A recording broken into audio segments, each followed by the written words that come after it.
Then we can start. Okay, sister.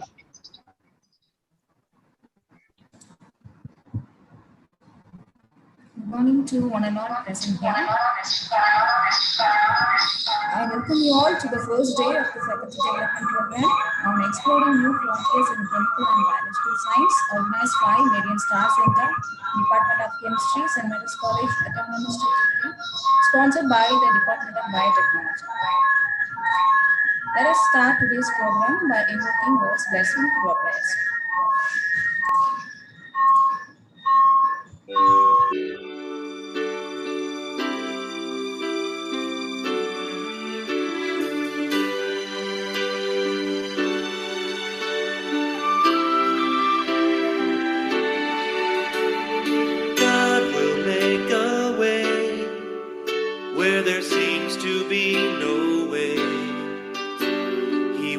In ways we cannot see, He will make a way for me.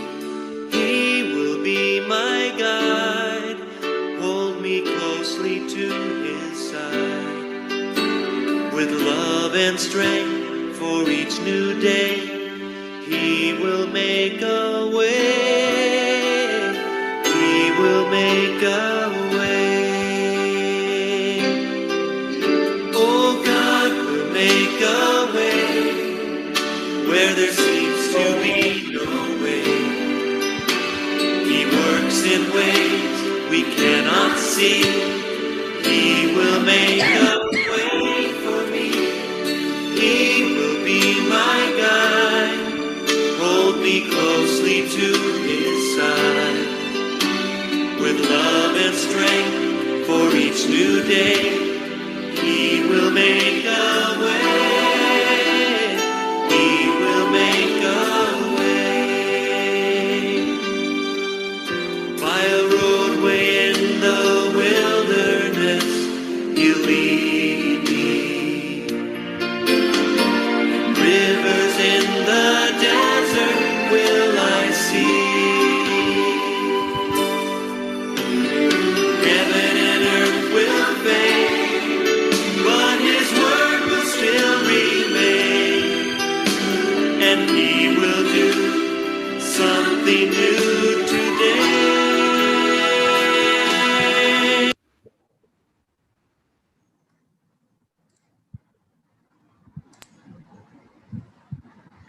True hospitality is welcoming.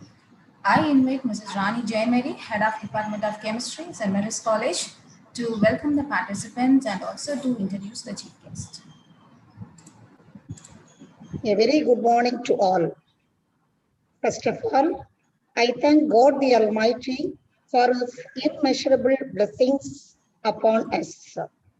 It's such a lovely morning as we are here connected through virtual communication to grace this occasion and welcome you all for this 1 week faculty development program on exploring new frontiers in chemical and biological science, sponsored by the Department of Biotechnology, New Delhi, and a Star College scheme organized by Marian Star Center, Department of Chemistry, St. Mary's College, Autonomous Thoothukudi. It's my honor more than a pleasure to introduce and welcome our resource person, Dr. Thoothukudi Kumaran, structural biologist, Biology Department, Brookhaven National Laboratory, Uptown, New York, for this first session. Thank you and hearty welcome, sir, for accepting our invitation amidst your busy schedule. Dr. Thoothukudi Kumaran has completed his UG, PG, and PhD degree courses in Madras University, Chennai, and has 22 years of working experiences in Brookhaven National Laboratory, Uptown, New York. I am very much happy to mention his core capabilities and achievements as follows. He has an extensive hands-on experience in protein production, characterization, and crystallization. He has crystallized more than 100 protein, include protein ligand complexes.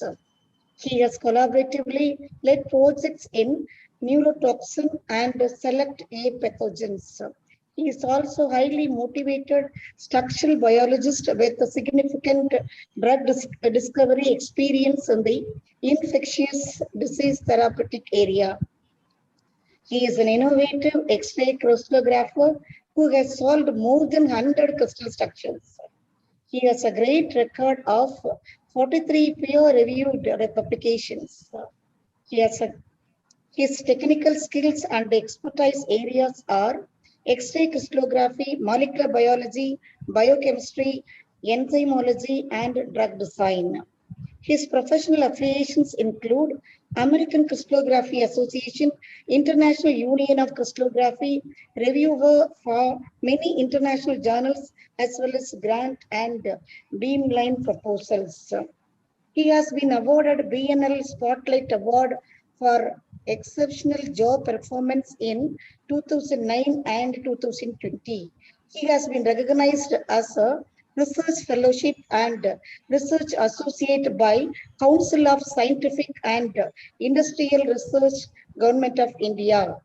It's my great pleasure to welcome such a noble personality as our resource person for this great occasion. Welcome you, sir. I am also very much delighted to welcome our Secretary, Reverend Sister Flora Mary, Principal Reverend Dr. Sister A.S.J. Lucia Rose, Deputy Principal Reverend Sister Kolandai Teres, SSC Director Reverend Sister Josephine Jairani, Overall Star Coordinator and Member Secretary, Reverend Dr. Sister ROK Genesis Alphonse for their constant support and encouragement. I also welcome all the deans, heads of various disciplines, controller of examination, Dr. Punita Tarani, and all the faculty members of St. Mary's College. I extend my cheerful welcome to all the participants of various institutions from various states. Dear participants, I guarantee your next few hours will be delightful and memorable. Once again, I welcome one and all. Thank you.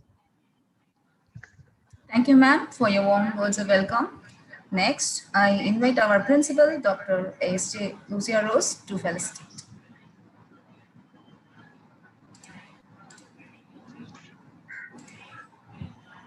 Distinguished and eminent resource person of today's program, Dr. Desikan Kumaran, Reverend Sister Flora Mary, our secretary, eminent academicians and learned faculty members from our own and various other educational institutions. A warm and pleasant morning to one and all connected here. I am very much delighted to welcome you all to the online faculty development program on exploring new frontiers in chemical and biological science, sponsored by DBT New Delhi and organized by Marian Star Center, Department of Chemistry, St. Mary's College Autonomous, Thoothukudi.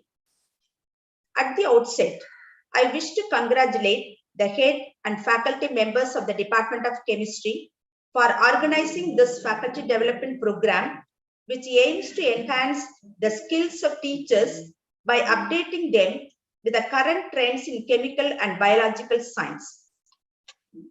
This one-week online faculty development program intends to motivate young minds to develop their research abilities, take up innovative and new approaches in teaching, and share their experiences with their peers and colleagues. Thus, it could give them an opportunity to rise up and excel in their career. To give a brief outline of this program, I would like to say that it is science which holds out a great hope and promise of help to the suffering humanity. In this regard, a major contribution to healthcare has been made by chemistry. The development of new drugs involves chemical analysis and synthesis of new compounds. There is a close relationship between chemistry and the field of medicine. Our bodies are fully built up of chemical substances, and all the manifold functions of the living organism depend upon chemical reactions. In short, the human body is a wonderfully intricate chemical medicine chemical machine and its health and illness are essentially connected with the coordination of a variety of complex chemical changes. The use of nanotechnology in medicine has a significant impact on human health by improving the diagnosis, prevention, and the treatment of diseases. Nanomedicines typically encapsulate therapeutic and imaging compounds in sub-micrometer sized carrier material. Improving the ability of nanotechnologies to target specific cells or tissues is of great interest to companies producing nanomedicines. These materials are produced on a nanoscale level and are safe to introduce into the body. Applications for nanotechnology in medicine include imaging, diagnosis, or the delivery of drugs that will help medical professionals treat various diseases. Gene therapy replaces a faulty gene or adds a new gene in an attempt to cure disease or improve the body's ability to fight the disease. Gene therapy holds promise for treating a wide range of diseases such as cancer, cystic fibrosis, heart disease, and diabetes. This program explores various new dimensions in chemical and biological science, which I am sure would be of immense benefit to the faculty. So, dear faculty, be enriched to enrich others. Wish you all the best. God bless you all. Thank you, sister. Next, the participants kindly turn on your cameras for group photo.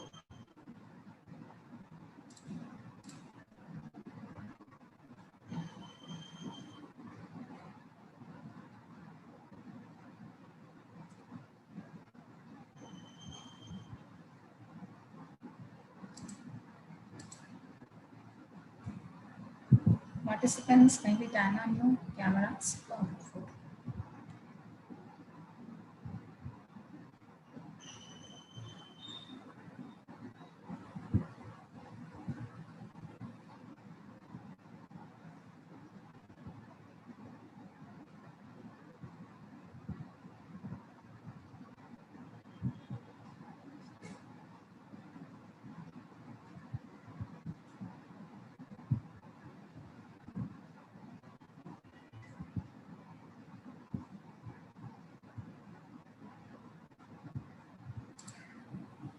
Yeah, it's okay, Divya. Have taken.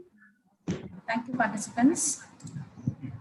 Now, I hand over the session to our chief guest, Dr. Desikan Kumaran. Over to you, sir.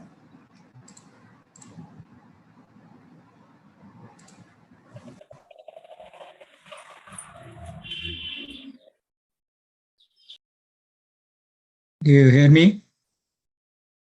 Someone, could you tell me, please? Yes, sir. Do you Yes, hear sir. me? We are hearing you, sir. Very good morning, everyone. Thanks, Dr.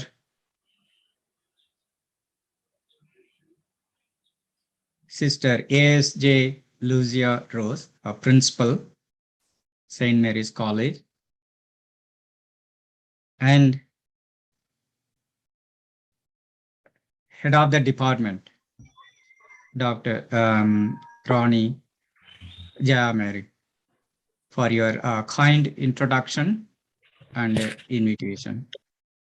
I'd like to take this opportunity to thank all organizing and executive members of this program, especially, again, a college principal, Dr. ASJ Lucia Rose, Secretary, Reverend Sister Flora Mary, Program Convener, Ms. S. Ronnie Jayamary, Program Coordinator, Dr. A.S.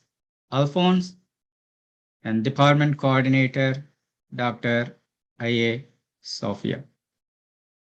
Last but not least, special thanks to Dr. Sonal, the Department of Tamil, St. Mary's College, who introduced me to the program coordinator.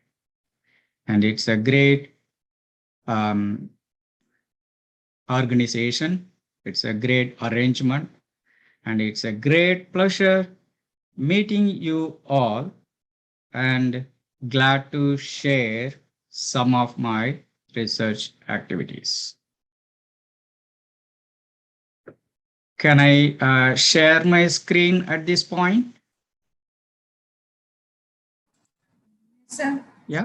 Yes, sir. You share All your right. screen, sir. Yep.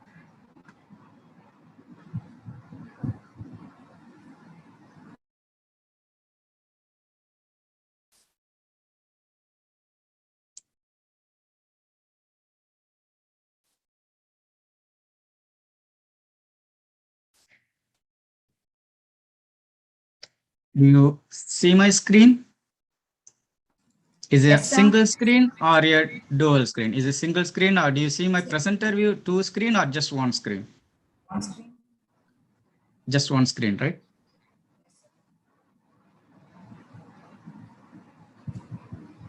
Right?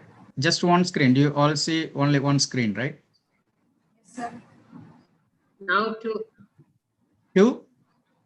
Now two it is. How about now? This is just one screen, right? Yes. Yes. Yeah, all right. Cool. All right, let's get started.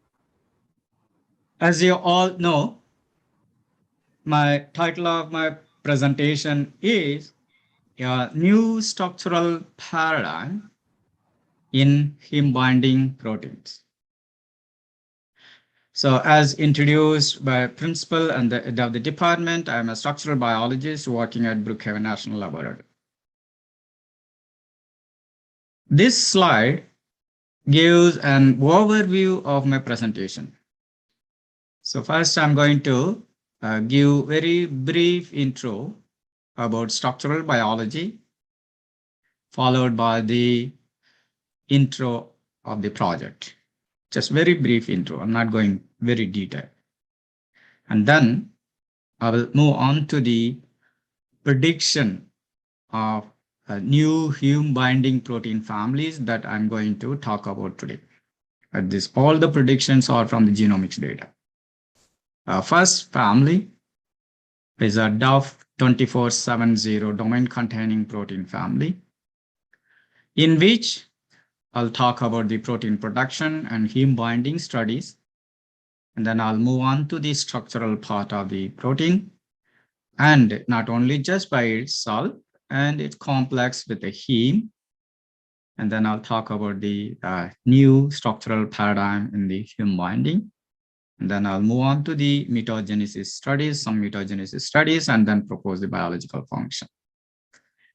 And then if you have time, so I can move on to the another family, protein family, which basically, fusion of this DUF domain into a PNPO domain, which is similar to glutar-BB proteins. I'm going to give more details later. I'll give more details in the later. So here again, I'll talk about the heme binding and degradation studies of heme binding protein from plants, especially from poplar, and then how this structure gives an information to modify the plants, all those things. And then finally, I will summarize my results and conclude the presentation.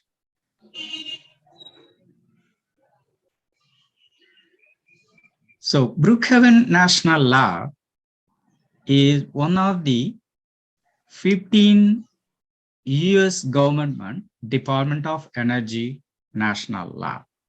It's located in northeast of United States, which I'm sure, I hope you all can see my pointer. So which is located northeastern part of the United States. So maybe I can go a little more closer. So in this picture and this part of the geographic area is the Manhattan, that's the New York City. Brookhaven National Laboratory is located, which is about 60 miles from the New York City.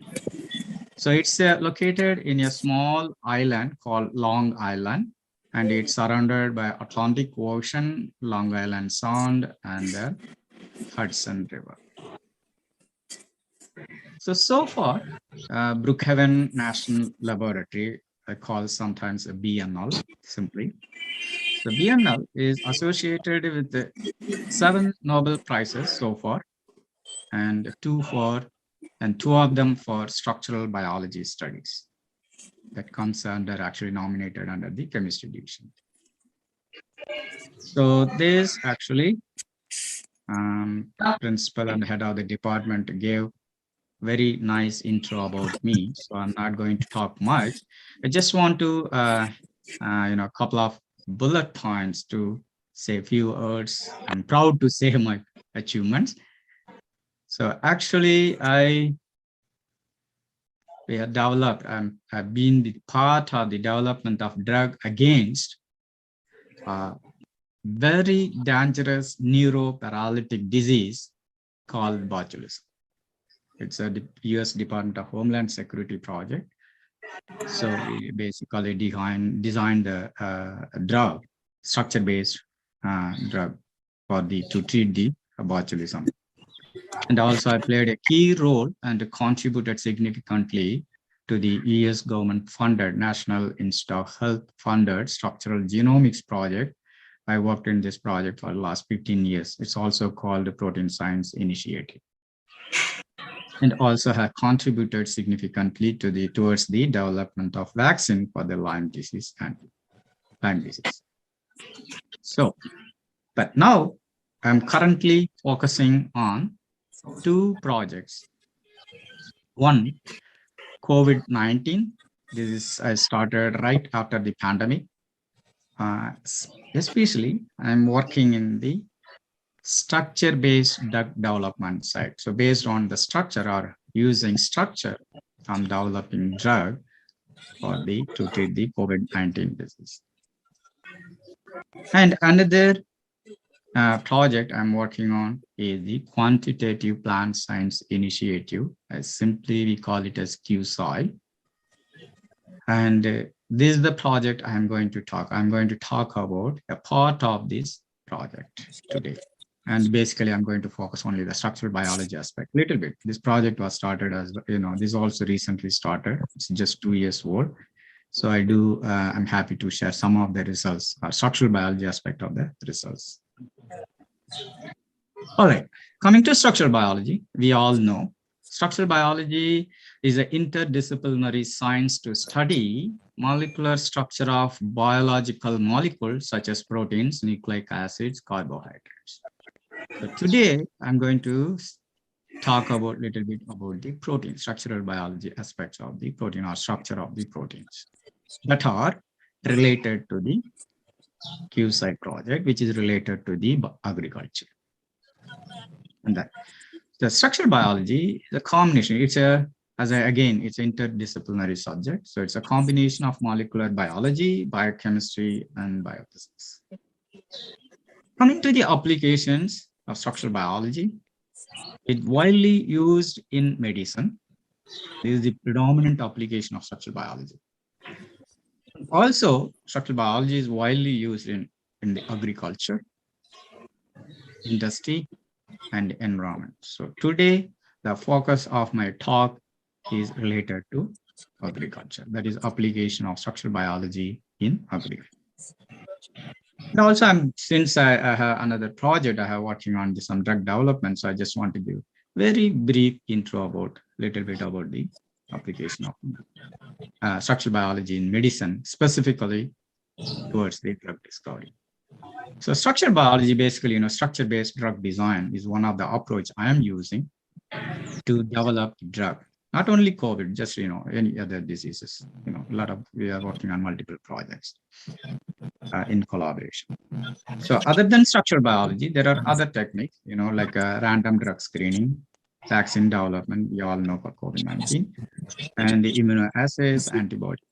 So basically, structural biology is one of the fields widely used, especially in the industry, to develop drugs against the disease.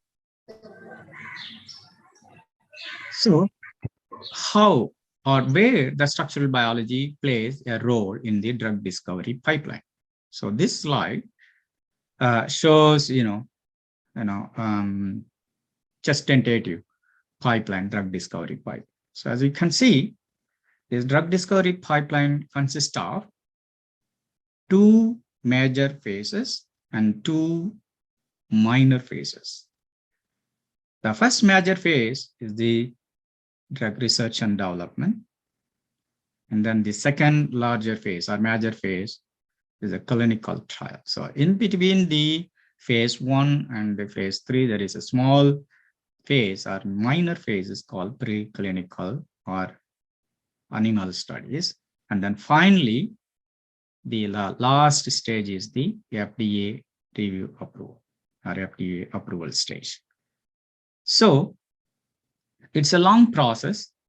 On an average, we all know for a drug to come into the market from the initial studies to the market, it takes on an average about 15 years. It depends upon the drug, it depends upon the disease, and depends upon the severity of the disease, and then it varies. But what I'm saying is, just on an average. So here, the structural biology plays a vital role in the initial stage, that is drug research and development. How? So this slide, I just want to give a brief intro about the structure-based drug design. And of course, you're all the chemistry professors and chemistry scientists. So the structural biology in conjunction with the chemistry, actually, it's not just structural biology. Structural biology, as I mentioned, it's a combination. So chemistry plays a major role here, especially in synthesizing the drug molecule. So here, the structure-based drug discovery approach consists of 4 steps. First step is the target identification and structure determination. So what it is, so if you have a disease, for example, COVID-19, if you take COVID-19, COVID-19 has 16 non-structural proteins and at least six structural proteins. So these are all the components of the COVID-19, protein components. So you can choose any one of the protein, non-structural protein or structural protein as a drug target. So you have to target something to stop the disease. That's a drug target. So in order to develop structure-based drug design, so we need to have 3-dimensional or at least predicted structure. So for this approach, we need to have a target structure. So most preferably a structure determined experimentally. Experimental model is always better to give the better or best result. Okay, so the step 1 is the target structure determination. So we need to have the target structure, step 1. And then step 2, using computational docking or molecular docking, will screen library of compounds, small molecules, to get the initial hit molecules. So what it means, so you choose a drug database, small molecule database like Cambridge database or any small molecule database, which has like thousands of molecules. You dock those molecules into the target active site pocket using computational docking, and then select, like if you dock like, if you screen 1,000 molecules, you might end up with maybe 100 molecules with a good binding score or the docking score. So those are all called the initial hit molecules. So you get the initial hit molecules. And then you have to validate those initial hit molecules, whether it really works in the experimental in vitro. So whether you have to test these initial hit molecules experimentally. That is the third step. That is the experimental validation of the initial hit molecule. Say, for example, if your target structure, if your target is an enzyme, so basically it has an enzymatic function. So you have an active site and you know how it works. So you screen the library of compound to inhibit those enzymatic actions. So here in this case, it's called inhibitors, right? So you design inhibitors, you get like 100 hit inhibitors and test the inhibition activity in vitro. So out of 100, you may not get all inhibits at moderate potency. In my experience, 90% of the inhibitors won't inhibit at the very high potency. Maybe out of 100, maybe 10 inhibitors might inhibit at medium potency. I don't think it will inhibit 100%, like very potent. It won't be, most of the time not. If it works very efficiently, then our life will be much simpler. But it is most of the case, 90% of the time it won't work that way. So it work maybe if you are lucky, we will get at the maybe medium potency. Then those medium potency, maybe out of 100, after the experimental validation, we might end up with maybe 10 compounds, 10 molecules, and those molecules are called lead compounds. And then these lead compounds, we need to improve these lead molecules to improve the inhibition efficiency.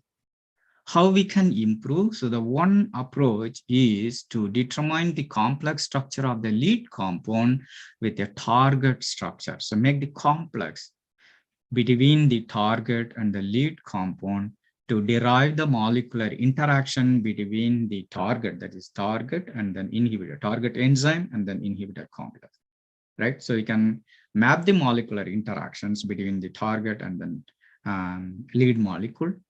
And then you can modify those molecular interaction, again, through computational molecular docking to improve the inhibition potency. So based on the crystal structure, based on the structure, complex structure, you again take into the molecular docking, modify the lead molecule, and perform the experimental validation. So this is an iterative process. It keeps going like cyclic process. How far we go? We go until we identify or we discover inhibitors that inhibit the enzymatic function of the target at very low nanomolar or in a picomolar range. So if we get at the very low nanomolar and picomolar range, inhibition constant, right? Inhibitor constant, that's what we call it a KD, like a KI inhibition constant, then we can move on to the next stage, which is the preclinical trial. All right. So that is the, that's where the structural biology play, one of the role in the drug discovery process. So now I'm going to talk a little about the structural biology in agriculture. So basically, this is where our project is moving. Okay, coming into the agriculture, we all know about the global warming. We have to consider the global warming.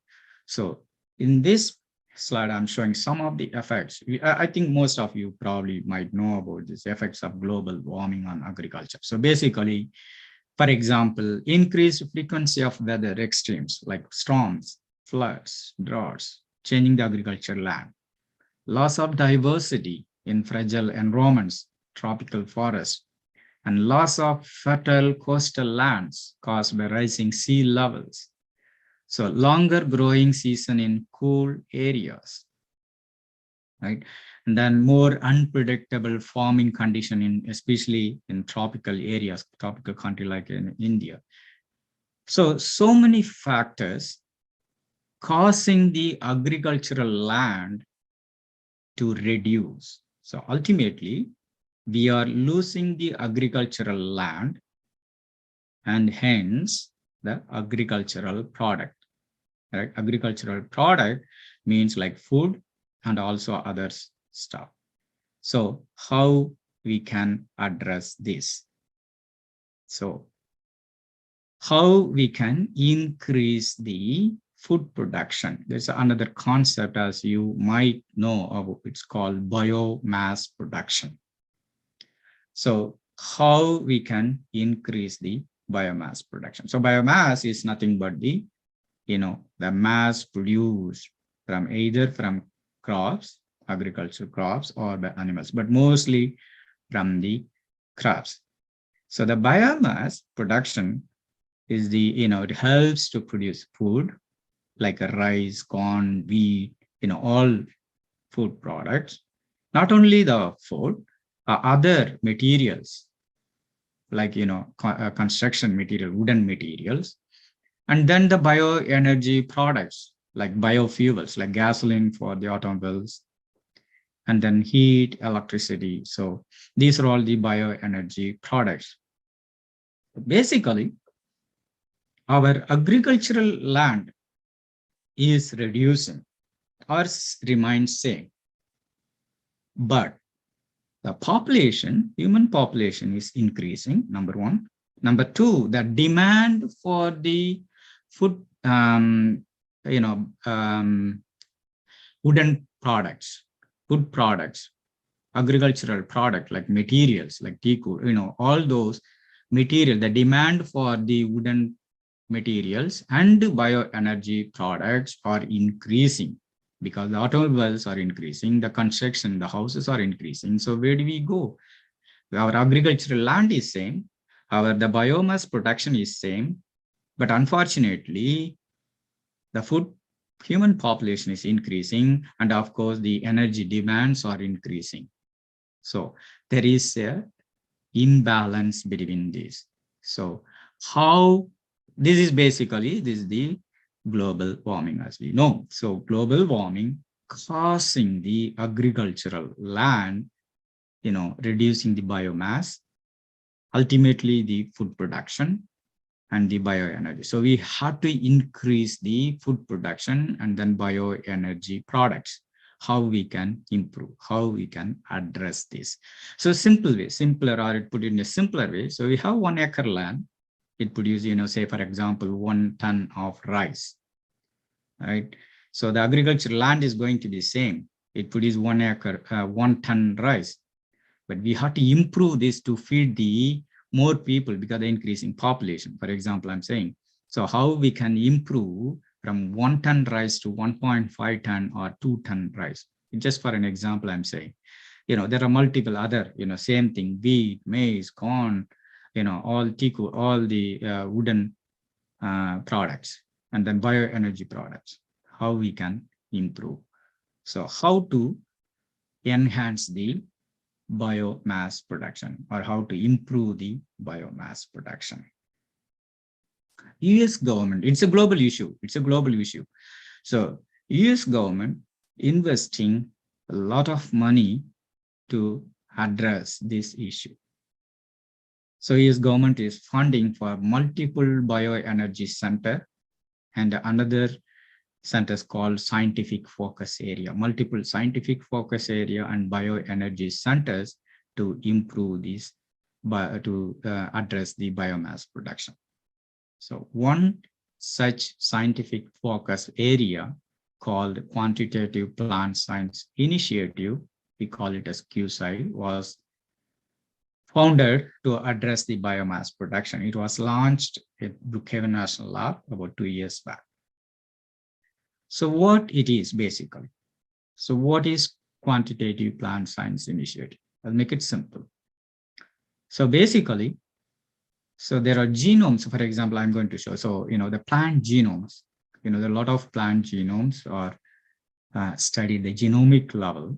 Sequences are known, genomes are sequenced. We know this is sequence information, but rest of the information, so what those proteins, what the proteins encoded by the genes are not known. So basically, the proteins encoded by the genes are not well characterized, and hence the molecular interaction, how these proteins are interact with the other molecules. So if we know these proteins function or biological function of this protein and how it interacts with the other proteins, so we can study the cellular function, and ultimately that information can be used to modify the plants or any crop. Depends upon what genome you're choosing, what type of science you're choosing, what type of metabolic process you're choosing. So basically you try to identify or understand the biological function of a specific genomes or the metabolic process at the molecular level, so that you can use those information to improve the plant, to enhance the biomass production, to increase the biomass production. That is, so basically it starts from genome. So genome to protein function, and then protein function to system level function. System level function is the physiological function. It's a plant. So at the plant level, this is at the protein level, and this is the genome level. So there are 3 levels. Okay. So again, so we are, I just want to show here, there are some plants, some bioenergy crops, or some plants are considered as a bioenergy crops by the US government. So those are soybean, poplar, switchgrass, sugarcane, sorghum. So these are bioenergy crops that US government is interested to improve. But unfortunately, most of the proteins encoded by the genes, or the gene information, most of the gene informations are not known or unknown, or the proteins encoded by these genes are unknown. So you can see, for example, in soybean, more than 50% of the information is missing. So if you want to modify, if you want to model the soybean, you need to know all this information, then only you can modify the plant to improve the biomass production. So that is the basic concept. Good thing is we know most of the information, at least, about 80% of the information are known for the Arabidopsis. Is another model plant for the most of the plant biologists use. So we know some information about Arabidopsis, but not much information are known for the bioenergy crops. So we have chosen 2 plants. One is poplar and the sorghum as the 2 bioenergy crops for our study. All right, so basically QSI forms the foundations for the plant protein function understanding. So it is a multidisciplinary integrated capability that leverages BNL capabilities to gain the fundamental sequence to function understanding needed to improve bioenergy crop sustainability and performance.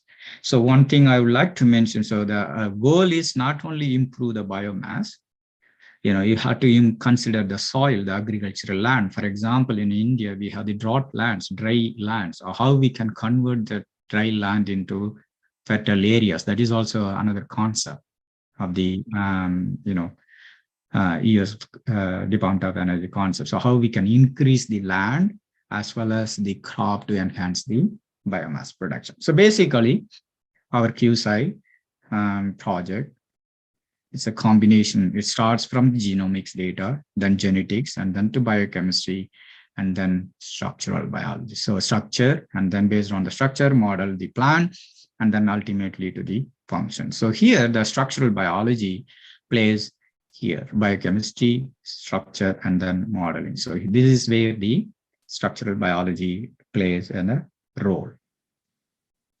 So we have, we are studying the multiple systems in plants. For example, metabolic pathway, so metals regulation, maintenance, for example, iron, nickel, zinc, copper. So like humans, plants also require nutrients.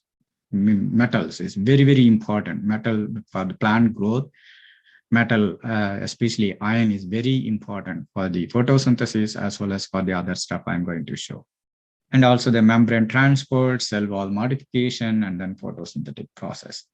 So that today I'm going to focus on this part, which is the metal regulation, especially the iron regulation, related to iron regulation. So the maintenance or the regulation of iron is called the iron homeostasis, or if it is a metal, it is a metal homeostasis. So iron homeostasis is maintained through the action of 5 processes. High affinity uptake system, high affinity iron from the root, from the soil, take the iron, and then the transport and distribution, and use of this ion in cofactors. This is where I'm going to talk. This is where I'm focusing on. That is use of ion in cofactors like a heme, iron sulfur clusters in the metabolic process. And then the storage mechanism, how the ion or the is stored in the, for example, seeds, and then tight regulation of the export process. So use of ion in cofactor, basically heme, up to 90% of the ion found in leaves in the chloroplast, where the photosynthetic complex has been absolute requirement for iron cofactors such as heme. Like a human body, iron plays a very important role in the plants as well, because it uses the it's a essential nutrient like human. For the human, hemoglobin, for the blood, it requires oxygen and of course the heat, right? So likewise, it's iron is very important for the plant growth. So the heme trafficking and insertion have been described specifically for cytochrome B, C-type hemoprotein. But how these hemes are protected from the oxidation? Hemes are known for the oxidation. How these hemes are protected from the oxidation, and how these hemes are stored and transported by the generalized heme chaperone or heme storage protein has yet to be identified and studied clearly. So here, if we understand the molecular mechanism of a heme synthesis, transportation, and storage, so we can modify the plant at the system level to improve the biomass production. So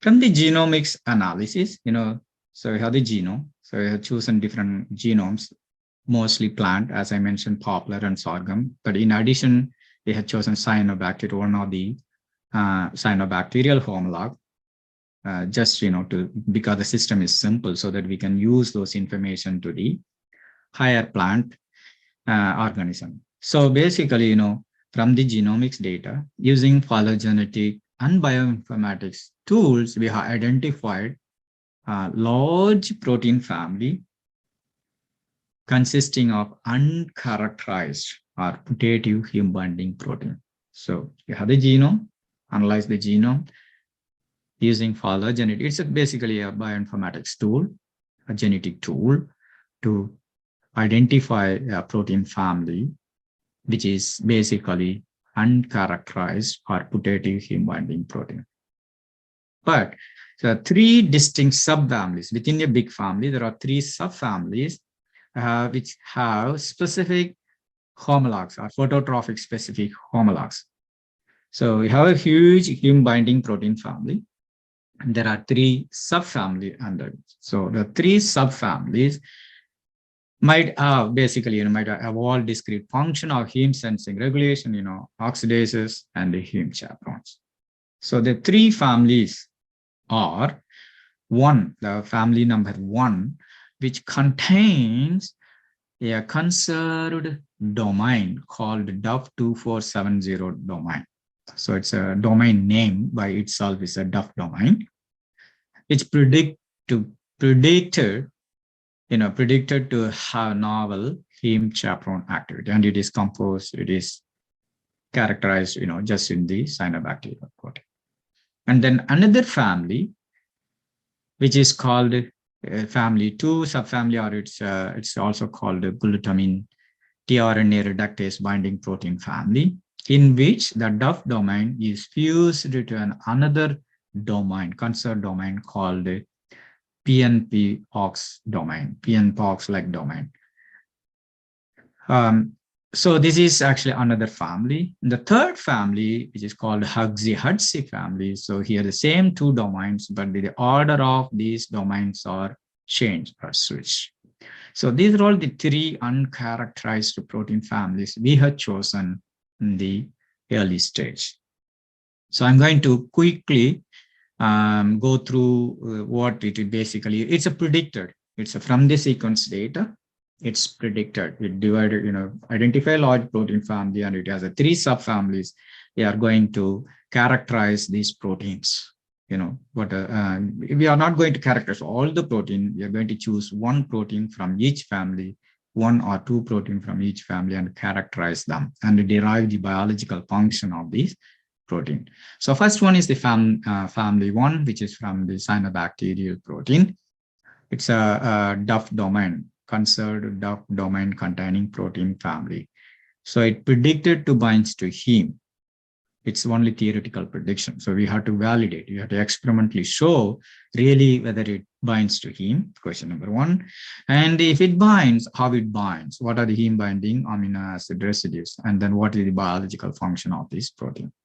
So to answer this question, one representative member from this family. So family means it's more than 100 proteins. You don't have to, in order to simplify the process, in order to speed up the process, you just choose one representative protein family, protein representative member of the protein family, and characterize it, and then model the rest of the family members.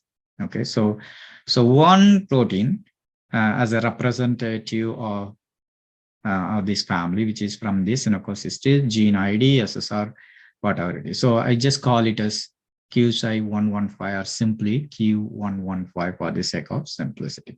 It's a protein. It's a gene, gene which encodes this DUF domain 2470. So first step. So, like chemistry, like chemical, if you want to characterize any chemical, you have to synthesize it, right? Same thing here. So in order to characterize this protein, first we need to produce, right? So how we can produce? So we use a recombinant DNA technology. So basically, you take the protein gene, synthesize the gene. We know the DNA sequence of the gene, and synthesize those gene, and then cloned in a specific vector, expression vector, and then transform and then put the vector into the bacterial expression system or the bacterial cell, for example, E. coli cell, to express the protein. So basically, you have a gene, synthetic gene, you synthesize the gene, which is basically a nucleotide, synthesize the gene, and then clone, put into a vector, it's an expression vector, so that the protein of interest will be expressed. Basically, you produce, you grow a cell. Put in the vector, that's called the cloning. And then the cloned gene will be transformed into a bacterial cell or any cell. But here I'm talking about only bacterial cell, here E. coli cell. Put it in this cell so that the cell can, we can grow the cells. And then harvest the cell, lyse the cell, and purify the protein using different chromatographic techniques. So here we have introduced 6X histidine tag at the C-terminal sequence of the protein, so that the 6X hist tag is basically 6 histidine tag. So it binds to a metal ion, basically nickel, and then purify the protein. And then later you cleave the tag by some proteolysis. Finally, purify the protein by size exclusion chromatography. So the protein production, basically synthetic gene, you get the synthetic gene, synthesize the gene, clone the gene in a specific vector, that's called expression vector. Then once we clone the gene, transform the gene in a cell, bacterial cell, so that we can grow the bacterial cell, and then harvest the bacterial cell, lyse the cell, and then take the protein out of the cell. Once take out, and then purify the protein, and then use for the further characterization. So this is the challenging part here. The challenging part is the obtaining well-folded purified protein from plants is always challenging. This, I'm going to talk about the, plant protein, cyanobacterial as well as the plant protein. The plant protein is very hard because we are trying to express the plant protein in the bacterial cell. It's a heterologous expression because the cell environment is different. So the protein sometimes or most of the time won't fold won't fold properly. That means the protein misfold during the expression, and it causes a solubility issue. So it produces solubility issue. Basically, the protein won't be soluble, so that it's very hard to characterize. So it's a very, very challenging process. The challenging process is getting the well-folded, purified protein from plants. All right, that's the challenge. But you always purify. This one, expression, sometimes we use bacterial and sometimes we use the different expression system like insect cell, mammalian cell. There are a lot of yeast cell, different system. So most of the work I'm talking is the bacterial expressions. Okay, so once we purify the protein, we characterize the protein, right? So 3 types of characterization. One is the biochemical characterization. Here it is a heme binding protein. We predicted is a heme binding protein. We want to see whether it really binds to heme. That's a heme binding assay. And then biophysical characterization, whether the protein is really folded well in solution, right? We have to how it behaves in solution. So biophysical characterization and then the structural characterization. So this is the most important. And here it is, the challenging part is getting the crystals of the protein. So like, small molecule, like organic molecule, slow evaporation. You take a chemical, put the solvent, and then slowly evaporate, you get crystals of the small molecule, right? Similarly, it's a little different because protein is in aqueous environment. It will be in some specified buffer, aqueous environment. So, and we don't know the supersaturation. So we have to add some soup precipitant and screen for this precipitant and then get the crystal. So getting the protein crystal is a challenging part in this aspect, in the structural characterization. That is, in order to determine structural characterization, I means determine the 3-dimensional structure of your protein. So in order to determine the 3-dimensional structure of a protein, we need to have a single crystal if the characterization is through X-ray crystallography. Most of you are all chemists, so you all know, if you take a single crystal in a single diffraction, X-ray diffraction, I'm not talking about the powder diffraction. I'm talking about the single crystal diffraction. So we need to have a single crystal if you want to characterize, or if you want to determine the 3-dimensional structure of the protein. But there are other methods. We are having cryo-EM. It's a latest technique. We are having cryo-electron microscopy, where we don't need to have the crystal, right? If we try to get the crystal, if not, we'll use the cryo-electron microscopy. And of course, there is a NMR is there. Those are all little, there are some limitation, but if you get crystal, that is the best. Faster, you get the atomic precision, you get the atomic arrangements very clearly, and we can characterize, and you can use it for any side of characterization. All right, it's a reality. All right, so the structural characterization for here, as I mentioned, the challenging part, the getting single crystal of the protein. Okay. All right, so coming to the protein, so coming to the cyanobacterial protein, which has the Duff domain. So as predicted, it binds to heme. So basically perform the heme binding assay. So basically we have the heme, we add the heme to the protein. So heme has a very special, at the UV, it absorbs here, you get the heme peak, which is about 400 nanometers. So when you add a heme, the heme binding protein, this Duff protein, purified protein, it shifts this solid peak. It shifts the peak towards the higher wavelength. So that's how we identify, we assay whether really this protein binds to heme or not. So this protein, to purify the protein, we add the heme and we follow the absorption in the in the fluorescence spectrophotometer. So we observe the shift in the solid peak. So basically we, the peak has been shifted towards the higher wavelength, about 10 nanometer. So that indicates it binds to heme. So basically the cyanobacterial, this protein Q115 binds to heme with a binding constant of approximately 1.5 micromolar, which is very strong binding. And it is very similar to that of heme oxidase, some other heme oxidase protein reported. But one thing is it binds to heme, but it cannot degrade the heme. That is the special feature. So it only binds to the heme. And it suggests that this protein function as a heme storage. So basically this protein maybe take the heme and keep it for the storage, or it acts as a chaperone. Chaperone means this protein helps to transfer the heme to another protein. That's a chaperone. So it acts as either heme chaperone or a heme storage. So next, so we have characterized the biochemically. We know it binds to heme. So next, we want to find out the three-dimensional structure of the protein. So as I mentioned, so we have to crystallize the protein. So we crystallize the protein and determined and collected the X-ray diffraction data in order to determine the three-dimensional structure. So at BNL has a unique capability. It is called National Synchrotron Light Source 2.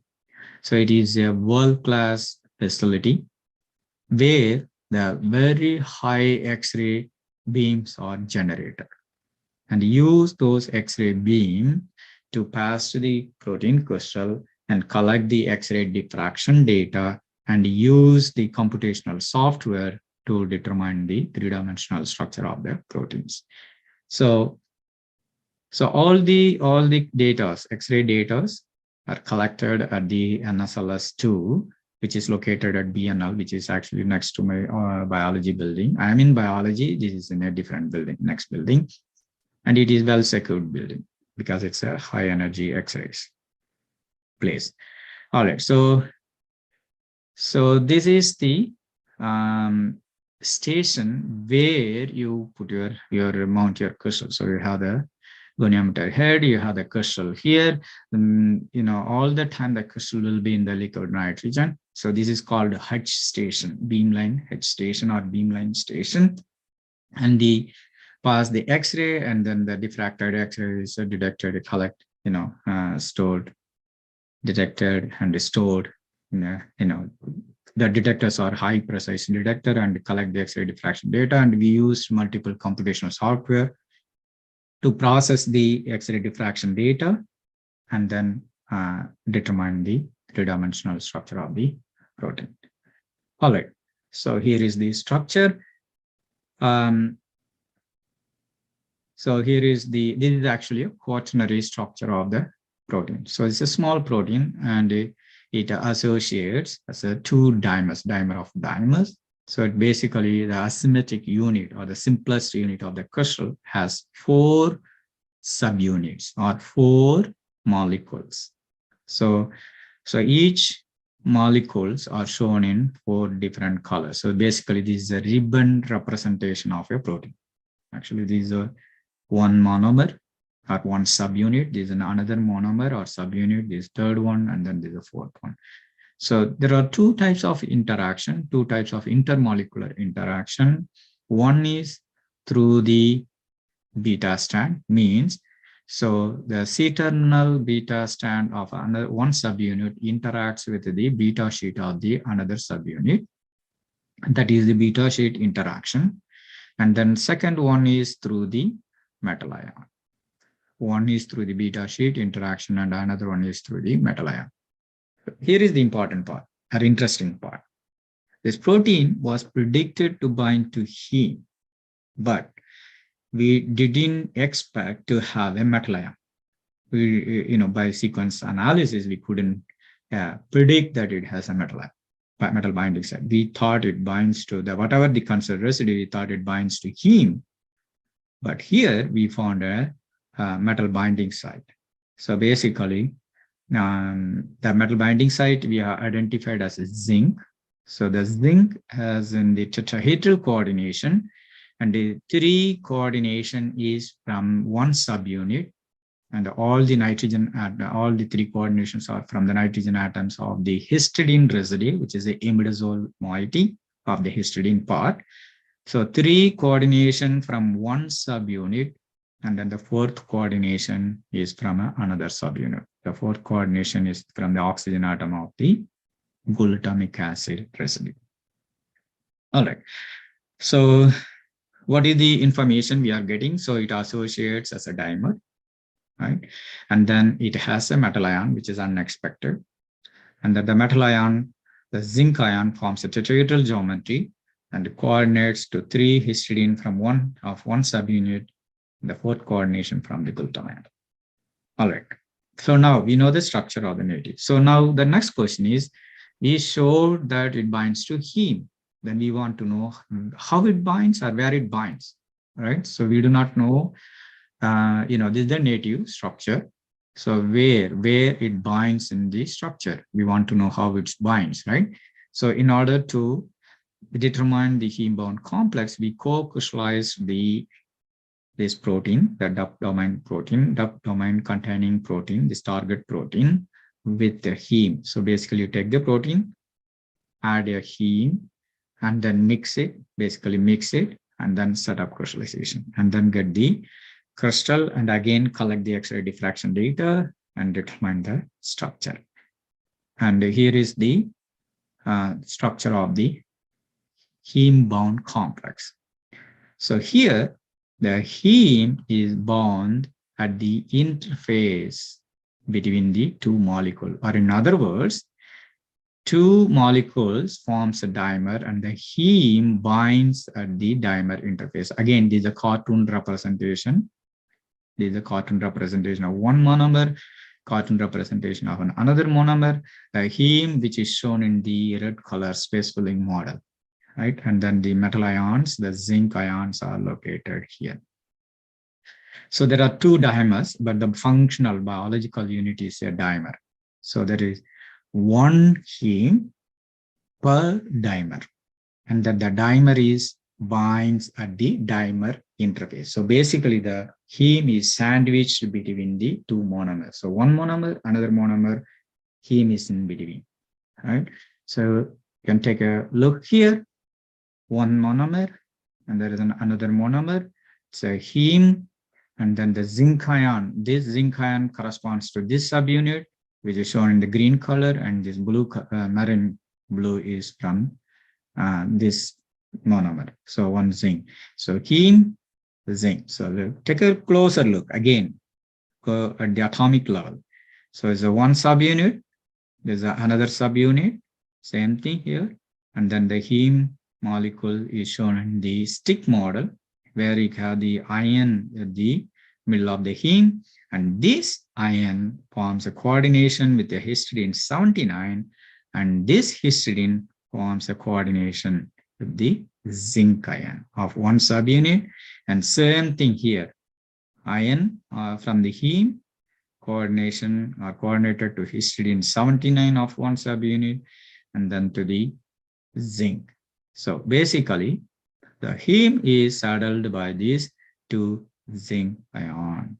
So this is the novel feature of this structure. This is the new, in our knowledge, as of our knowledge today, as of today, we don't see, or I didn't see such a arrangement, a structural arrangement of the heme with the histidine and then the zinc. So this is the new novel feature. Maybe I can show in a 3D view, probably see, you might understand better. Let me see whether it can play. Yes. So it's a heme is located in the dimer interface. It's a 3D view, so you can get some better visualization. So heme is here, and then this histidine, and then the zinc ion of one side, and then zinc ion, and then histidine. So basically, and then, the heme binding residues are very important to note that other than the metal binding residue, there are 2 arginines. It forms salt bridge with the arginine of the protein residue. All right. So next, so the complex structure, what the complex structure gave. So complex structure gave where it binds. It basically revealed where the heme binds or how it binds and what are the residues for binds to the heme. So heme binding residues. So we know. And then the new feature is the heme binds to a histidine, and then histidine binds to a zinc. So basically zinc coordination, and then histidine, and the iron, and then the zinc. That's the new or novel feature. All right, I just want to compare. So we know the native structure. We have the native structure. Excuse me.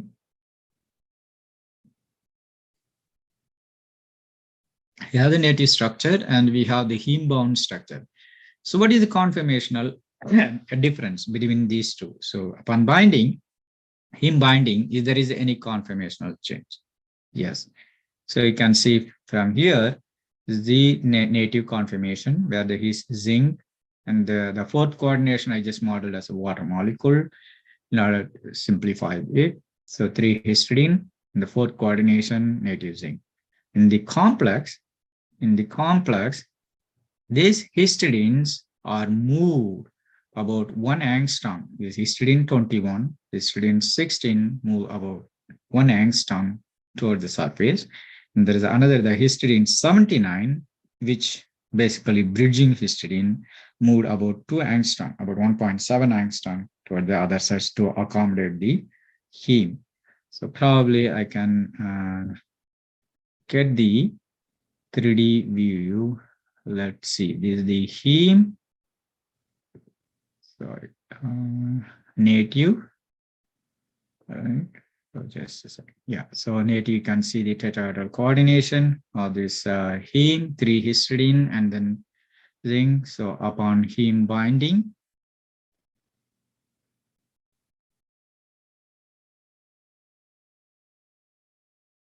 yeah. So it's a superposition or overlay of the heme, the native, and then the heme-bound complex. So basically, you can see nicely in a 3D view the disposition of the histidine, and then accommodate the heme bind, heme moiety. All right. So there is a small. Oops. Not moving. Hold on. Sorry.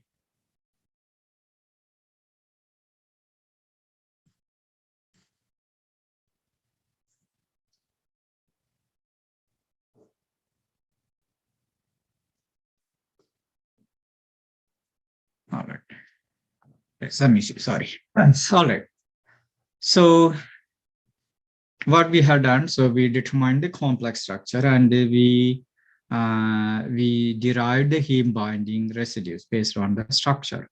That's the heme binding residue. So there are 2 types of set of residues. One, metal binding residues, histidine 16, histidine 21, glutamate 76, and then the heme binding residue, histidine 79, and then the arginine. So we want to see whether really these residues binds to heme in solution in vitro. We want to confirm this, whether it is just an artifact of the crystallization the crystal, or really it physiologically relevant. So we purified these mutant like histidine 16 to alanine.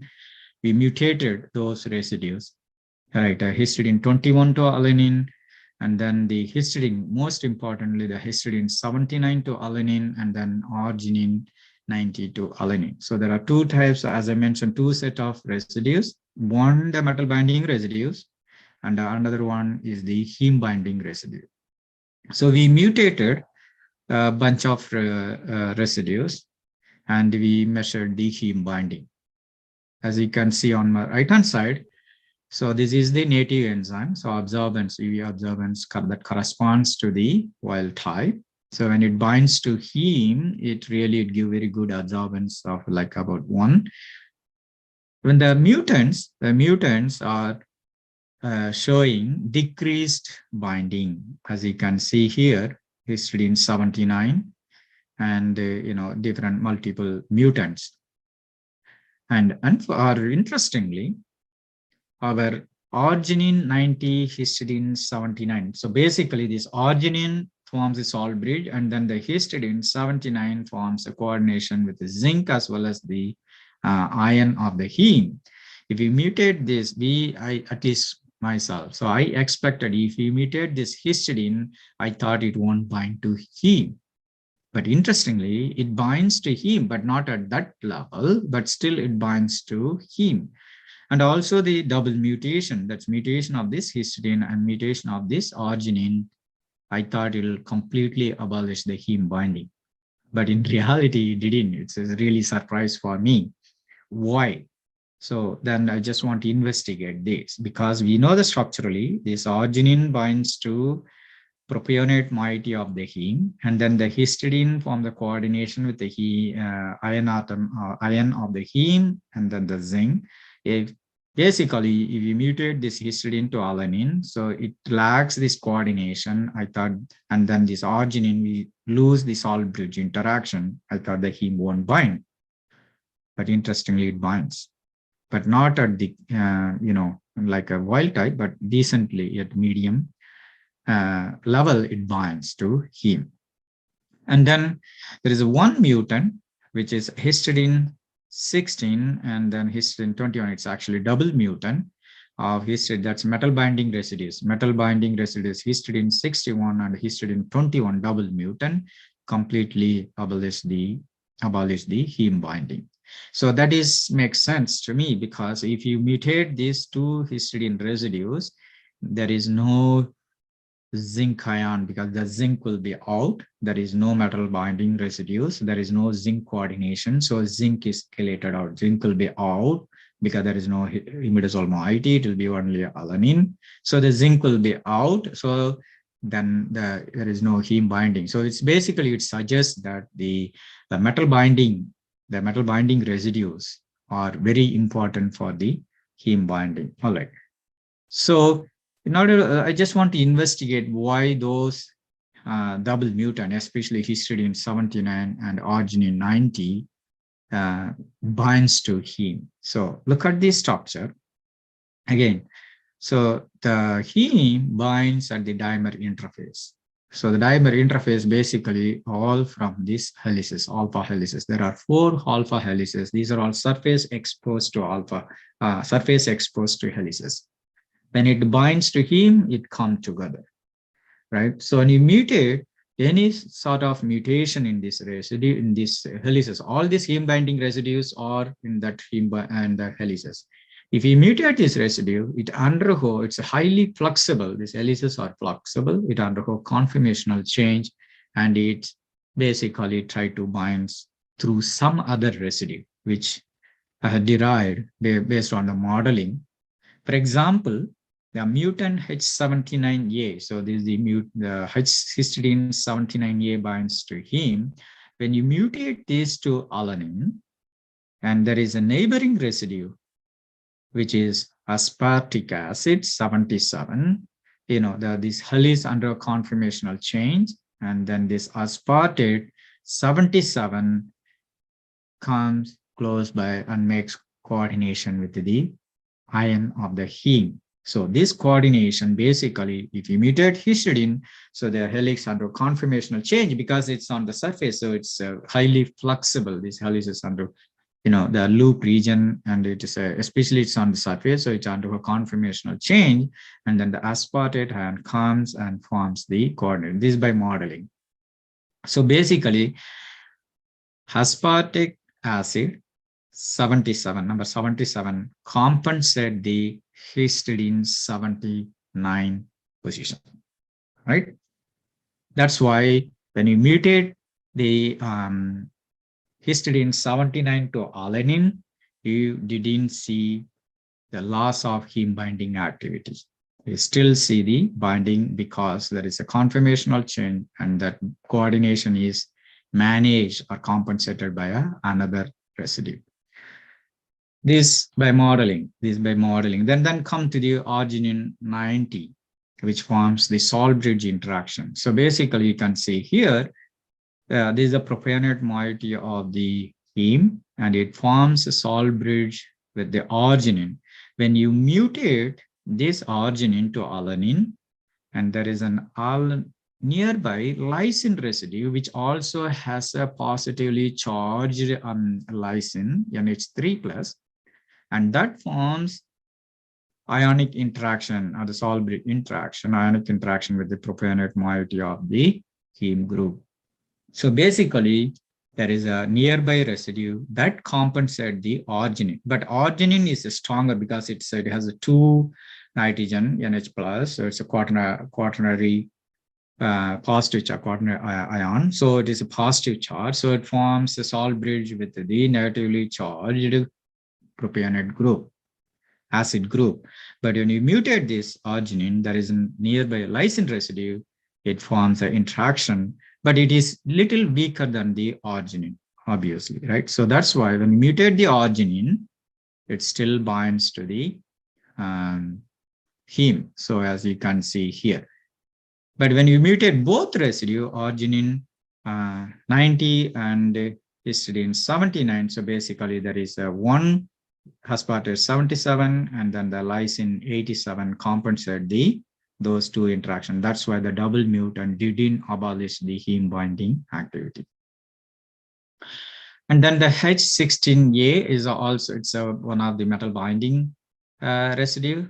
And there is a histidine 60, histidine 21. These are the metal zinc binding residues.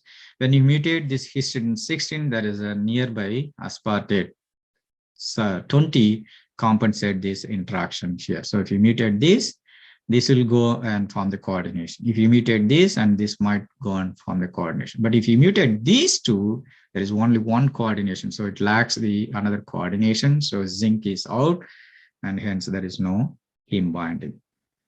All right. So basically, the double mutant of H16 and the H21 complete, we observed the complete loss of binding because of the loss of metal coordination, and hence the binding. And similarly, the aspartic acid. So what it suggests.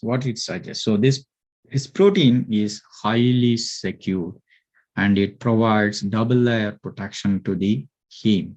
So, and these the compensating residues are highly conserved. So basically, and also we want to check the effect of heme binding, effect of pH on the heme binding. So it binds to wide range of pH from 5 to, so basically, it go up to 8, but at neutral pH it binds very well, and also at acidic pH and the basic pH. All right, to summarize this part, so the DUF domain containing protein associates as a dimer when it binds to heme, and then heme is binding at the dimer interface, more specifically between the helices. Heme is saddled by the zinc ion, which is a unique feature we observed in this crystal structure in this family, in this protein family. And the heme is highly secure and protected from oxidation by the axial histidine. So this heme binds to heme, this protein binds to heme, but cannot degrade the heme, suggesting it functions as either heme storage or as act as a heme chaperone. It acts as a cargo in the plant. So it carries the heme and go wherever it needs. So it go and deliver it can deliver the heme in the plant, in the cyanobacteria. And then the loss of heme binding due to double mutation of metal bindings at histidine 16 and 21 clearly indicates that the metal ion is required for binding. So in the presence of heme, probably the arginine, basically the binding mechanism, the arginine 90 recognize the propionate moiety of the heme and bring the two subunits together, and how the protein recognize the heme, the mechanism behind the recognition. So I think arginine play a major role in recognizing the heme and bring the two subunits together and forms the tight interaction with the heme. And the metal ion position in the histidine 79, it can catch the ion in the heme. All right. So next I'll move on to the next family. So how long I have, can I know, ma'am, please? Is anybody can tell me how long I do have more, or it's done? I think it is 1.5 hours. Sorry? Someone can tell me again, please? Sorry, I couldn't hear you. A few more minutes? I think your session is for 1.5 hours, 16, sir. Okay. So I do have some notes. I will confirm and with the coordinators, and I will inform, let you know, sir. Yeah, so I do have You some more. proceed with the next session. To proceed, it's very interesting. You proceed, Okay. sir. We'll tell you the time you can prolong. Okay. Okay.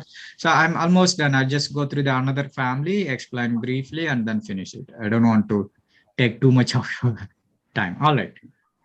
Sounds good. Thank you very much.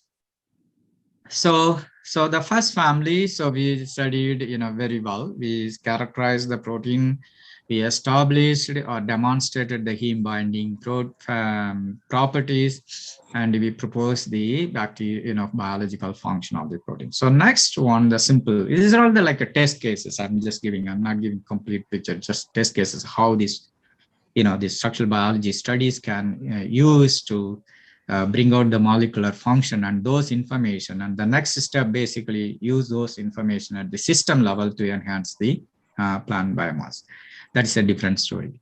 So next, we can move on to the second family, which is called glutamyl tRNA reductase binding protein family. This is similar to this GLUT-TRBP, but it is uncharacterized family. It is, basically here, this DUF domain is fused with another domain. It's called pyrimidine nucleotide phosphate oxidase-like domain. So there's another domain. So this has two domains. This protein family has two domains. This protein family has more than 100 members, and it is uncharacterized. So uncharacterized means we do not know the exact property, biological function, or what is in vitro and in plant level function of this protein family. And it is similar to this family, Hugzy and Hugzy family. So basically here the domains are switched. So here the PNPOX at the N terminal and DUF domain is at the C terminal. Whereas in the case of Hugzy and Hugzy family, the DUF domain is at the N terminal and PNPOX is in the C terminal. So here now we are going to, I'm going to talk about this protein family, which is from plants, especially the bioenergy crop, poplar and sorghum. All right. I do have both poplar and sorghum. Probably I might limit myself with the poplar because both are similar structure and both are same function, similar function. All right. So the family number 2, it's a glutamyl tRNA reductase, similar to glutamyl tRNA reductase binding protein family. So it has a 2 domain, N terminal, split barrel domain. It's also called a reductase domain. And then at the C terminal, you have the heme binding domain. So we know from the previous cyanobacterial homologue, it binds to heme. It's a heme binding domain, and it is called it contains a split barrel domain, and it's also called oxidoreductase domain. All right.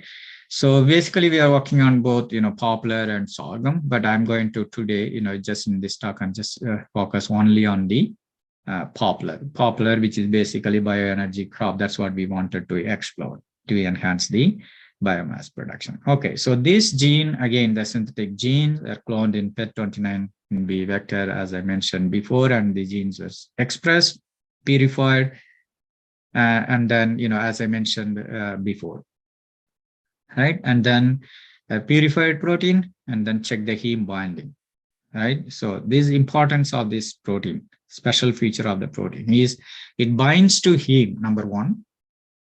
Also, it degrades the heme.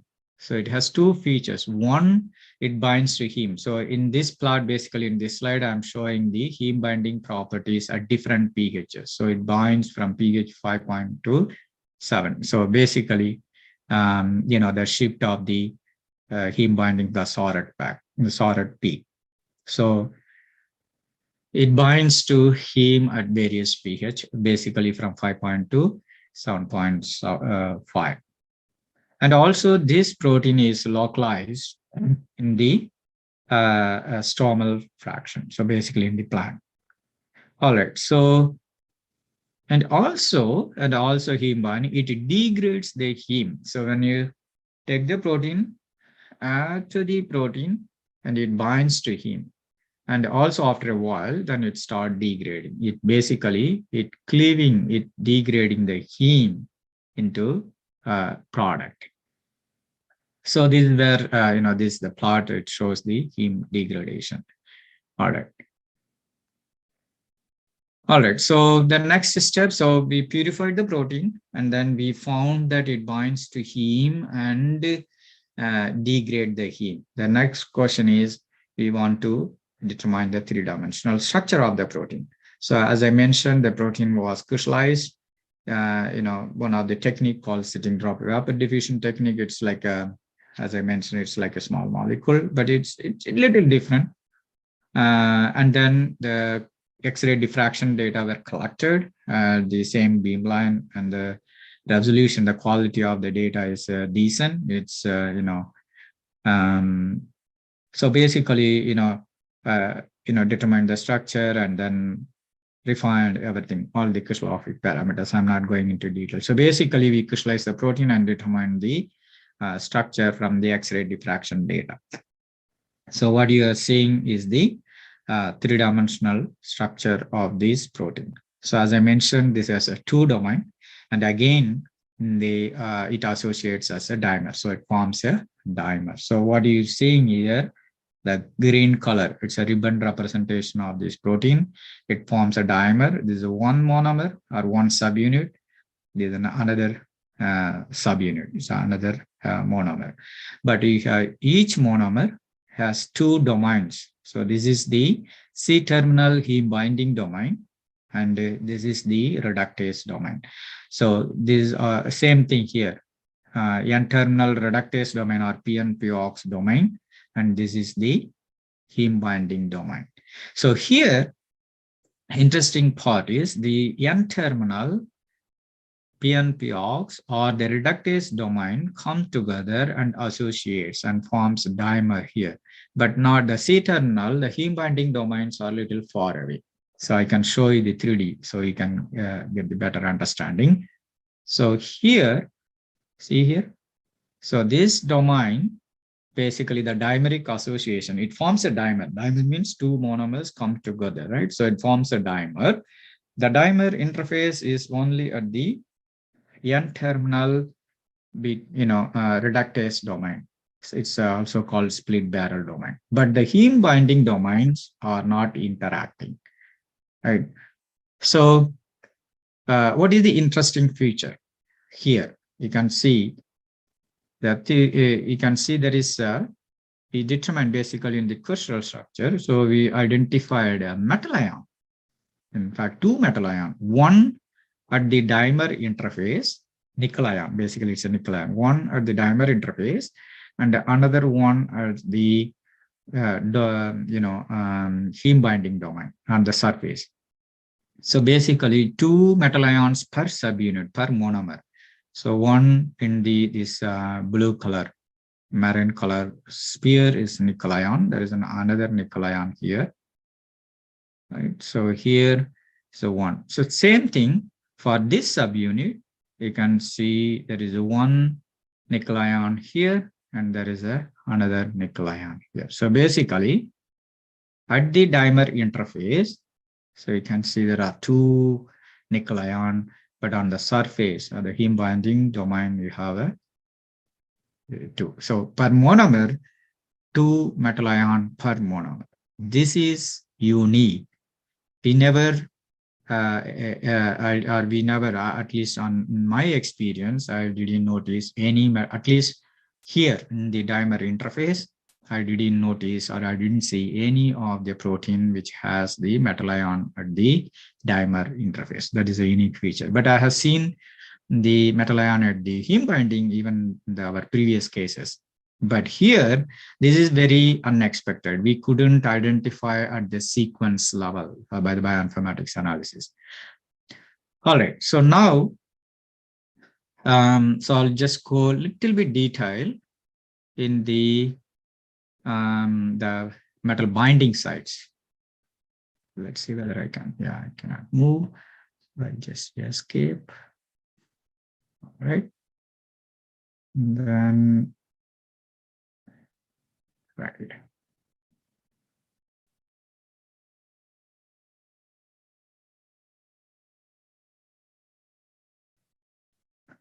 Somehow it is not allowing me to move to the next slide when I open this application.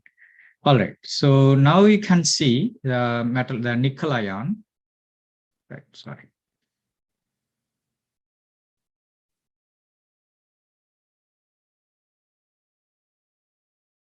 All right, so the nickel ion here is coordinating to the two histidine 61, histidine 19 from one subunit, and then third, there are two other coordination from the another subunit, histidine 19, and then the glutamine 63 from another subunit, and this is from the symmetry related. But in solution, you can imagine it's actually from the that corresponds to the subunit A.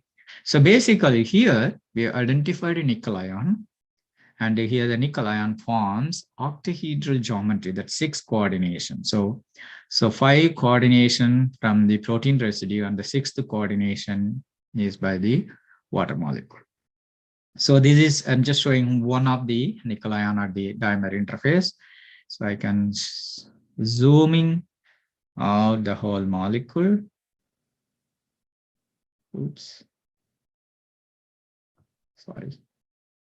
Yeah.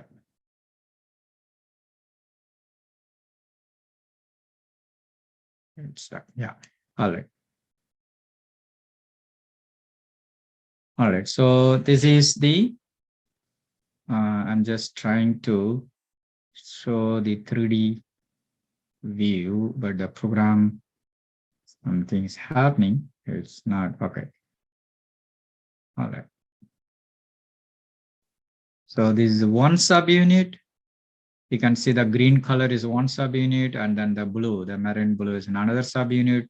Histidine is located, the nickel ion is located here in one subunit, between the subunit. And then there is another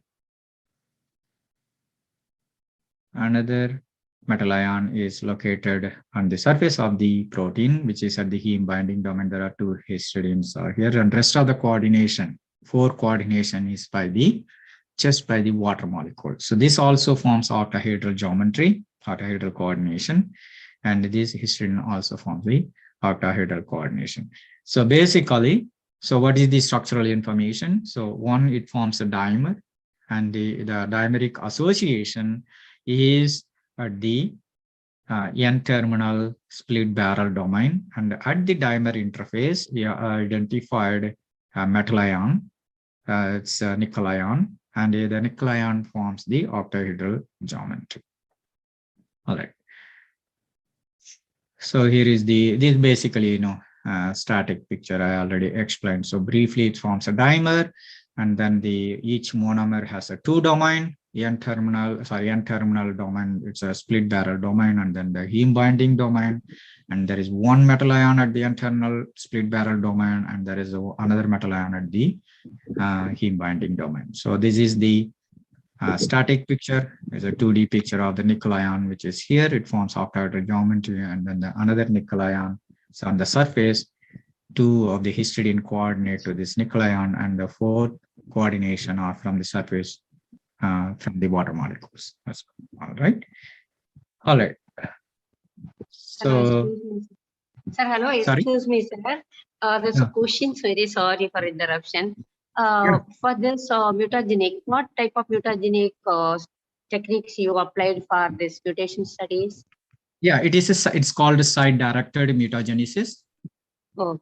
So yes. Yeah, so basically it's called site-directed mutagenesis. So what we do is we have a clone.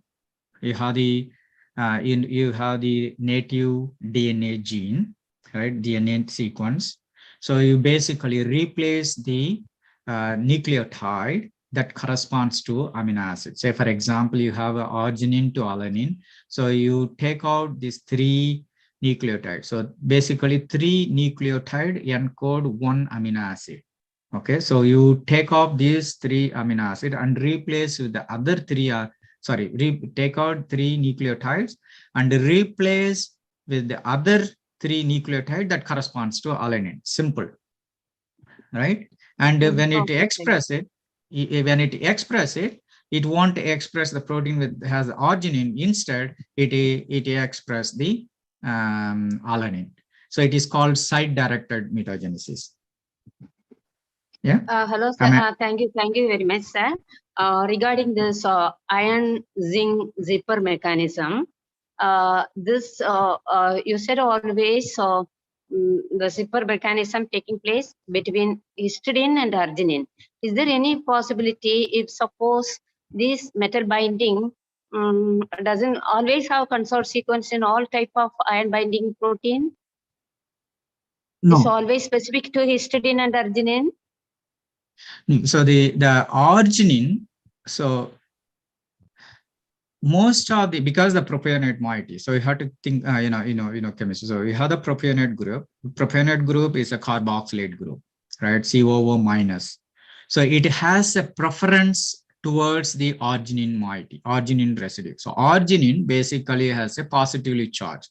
So COO minus, and this is arginine. It's a guanidinium ion. It's a positive charge of the arginine, and then the glutamate acid. So it forms a salt bridge. It has a preference. This the propionate moiety of the heme has a preference towards the arginine, right? That is the, it has preference, but it doesn't need to be necessarily.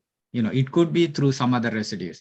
For example, in the modeling, instead of arginine, there is another lysine residue. So closer lysine residue. If you mutate this arginine, and then the lysine, which is located here, it pointing towards and makes the interaction. So it has a preference because it's a carboxylate group. It has a preference towards the arginine, but it doesn't need to be always to be with the arginine. Right, number 1. Number 2, coming to the histidine, again, so metal ion has preference for histidine because it has an imidazole moiety, which has an electron-rich species. A nitrogen atom, it has a lone pair of electron, and it forms a coordination with the metal ion. And then second preference is again carboxylate ion. Carboxylate, if you put the one of the oxygen, which has a lone pair of electron, which becomes COO minus, and that COO minus has the extra lone pair of electron, that forms the coordination with the metal ion, basically, ion here. So it has a preference, definitely in proteins. So the metal ion has a preference for most of the cases. It has preference towards the histidine.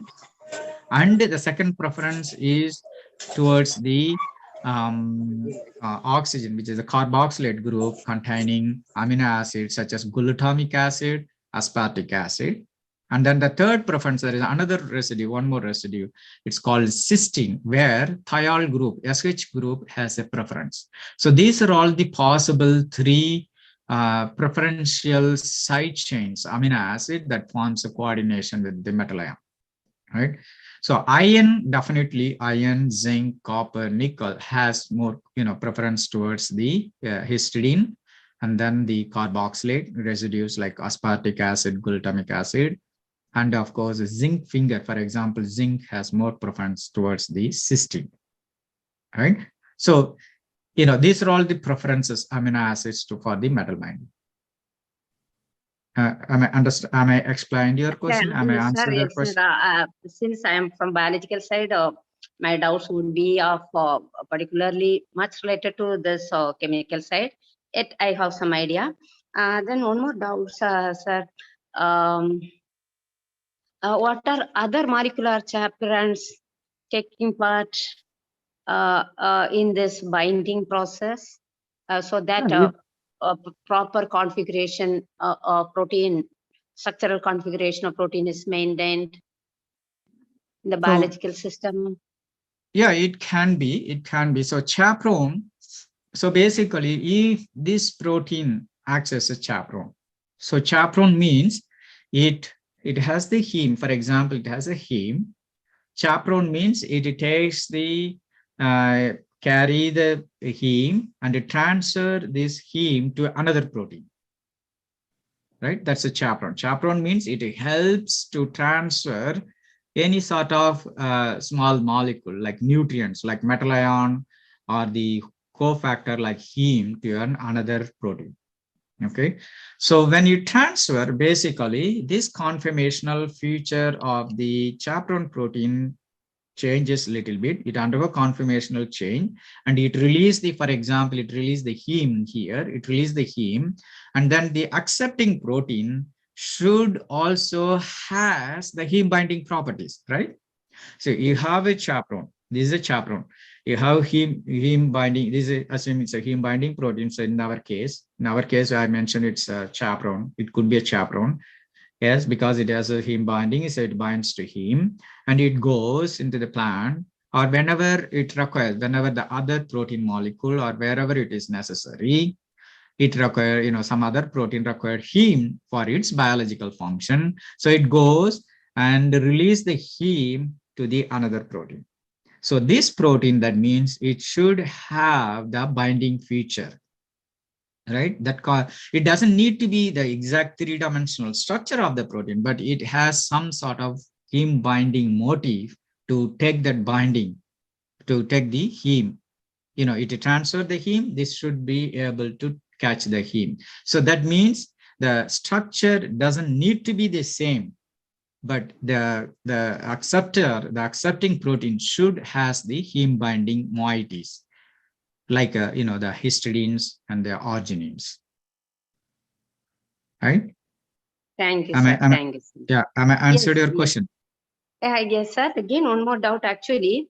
If suppose this chaperones remove the heme or zinc the metallic ions after conformation of protein, the conformation of that protein will be altered by these chaperones?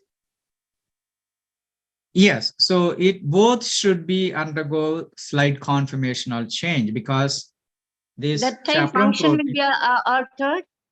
no, protein function won't be altered, Protein right? Because function is prevented, no? yeah, so it acts as a chaperone, means it has the heme, right? So it has a heme binding feature. So it has the heme binding feature, it carries the heme, and it is going to transfer the heme. It's like a cargo. It's like a cargo. So it has a heme binding feature. When it reaches the destination, it opens up. So it undergoes small conformational change and release the heme. And then the destination, the protein which accept the heme, under conformational change and opens up and takes it. So both undergo small conformational change, but again in the pool, when the protein comes back, so when it binds to heme, then again it takes. So the change, the properties of the protein won't be changed, right? So, but there will be a conformational change, depends upon the nature of the function. So basically, when it releases the heme, it has an open conformation. When it capture the heme, it undergo closed conformation, something like that, right? But the property, the nature of the protein won't change. So it has a heme binding property, it will bind to the heme and it won't change. But what changes is the conformational, the structure of the protein change little, definitely it should undergo conformational change. Is it clear? Thank you so much, sir. Yes, sir. Thank you so much. Very welcome. Yeah, good question. Yeah, very welcome. If there is any other question, I'm almost at the end. So I think this is the maybe one or two slides, and then I can conclude. Then we can have a elaborate question answer session. Right? All right. So can I move on? Yes, sir. Yes. Yes. All right. All right. Yes, sir. Yes, So, sir. Yes, sir. yeah. So this protein, again, we showed binds to heme, and we determined the structure with the heme. Again, here, interestingly, the heme binds at the PN-PU-OX domain, between the PN-PU-OX domain, that is the reductase domain, not between the heme binding domain. That's very surprising for us. We thought it binds to, the heme binding domain, heme binds at the heme binding domain, but it didn't. It binds at the N-terminal split barrel domain, reductase domain, which is actually very surprise. Then probably it confirms this function because it finds the reductase. So probably the heme, this protein acts as a heme oxygenase. So basically it acts as an oxygenase. So it converts the heme into heme oxygenase. So basically, it's an interesting part. So we expected, or I expected, because these are all the heme binding domain. So the heme I expect binds to here, and maybe this domain form here, but no, it binds at the dimer interface that is in between the N-terminal PN-POX domain. So it's a very interesting and new feature. So we are doing a lot of mutagenesis to confirm its feature. All right. So this is the superposition, basically native and wild type, native and then complex. So it doesn't undergo, the native protein undergo small conformational change here, this loop, to accommodate the heme. So you have the metal binding site and then the heme binding region. So basically metal is here and then the heme binding location is here. But still what we don't know is, we are still working on it, what is the role of this metal ion here. So heme is binding here, okay, then what is its role? So we are working on some of the mutagenesis and a lot of other bioinformatics study. All right. So what is the interesting feature here? So as unexpectedly, heme binds at the N-terminal domain or internal domain, basically at the dimer interface formed by the N-terminal PN-POX domain. All right. So we compared with different structural other other proteins like heme binding proteins. I'm not going very detailed into the structural part. I don't want to bore you bore you all. So basically, I would like to summarize so far whatever I had discussed and then conclude my talk. So summary. So basically, we predicted 3 conserved heme binding protein families using bioinformatics tool, and confirmed and demonstrated the heme binding and degradation properties of the predicted protein families using biochemical in vitro methods, and then the determination of crystal structure of cyanobacterial homologue in the presence and absence of heme revealed unprecedented features. It's a new feature, unknown, new or novel feature. In the presence of heme, the protein forms a dimer, and in which a heme is saddled by 2 zinc ions in a zinc histidine 79 heme configuration from each monomer, each subunit. By comparing by analogy with the protective axial histidine found in bacterial heme transporter, it can be proposed that zinc saddle found here predicts, basically it protects the heme from oxidation. And hence this protein could act as a heme chaperone, or it act as a carrier. It can be used to store the heme in the organism, in the plants or in the cyanobacteria.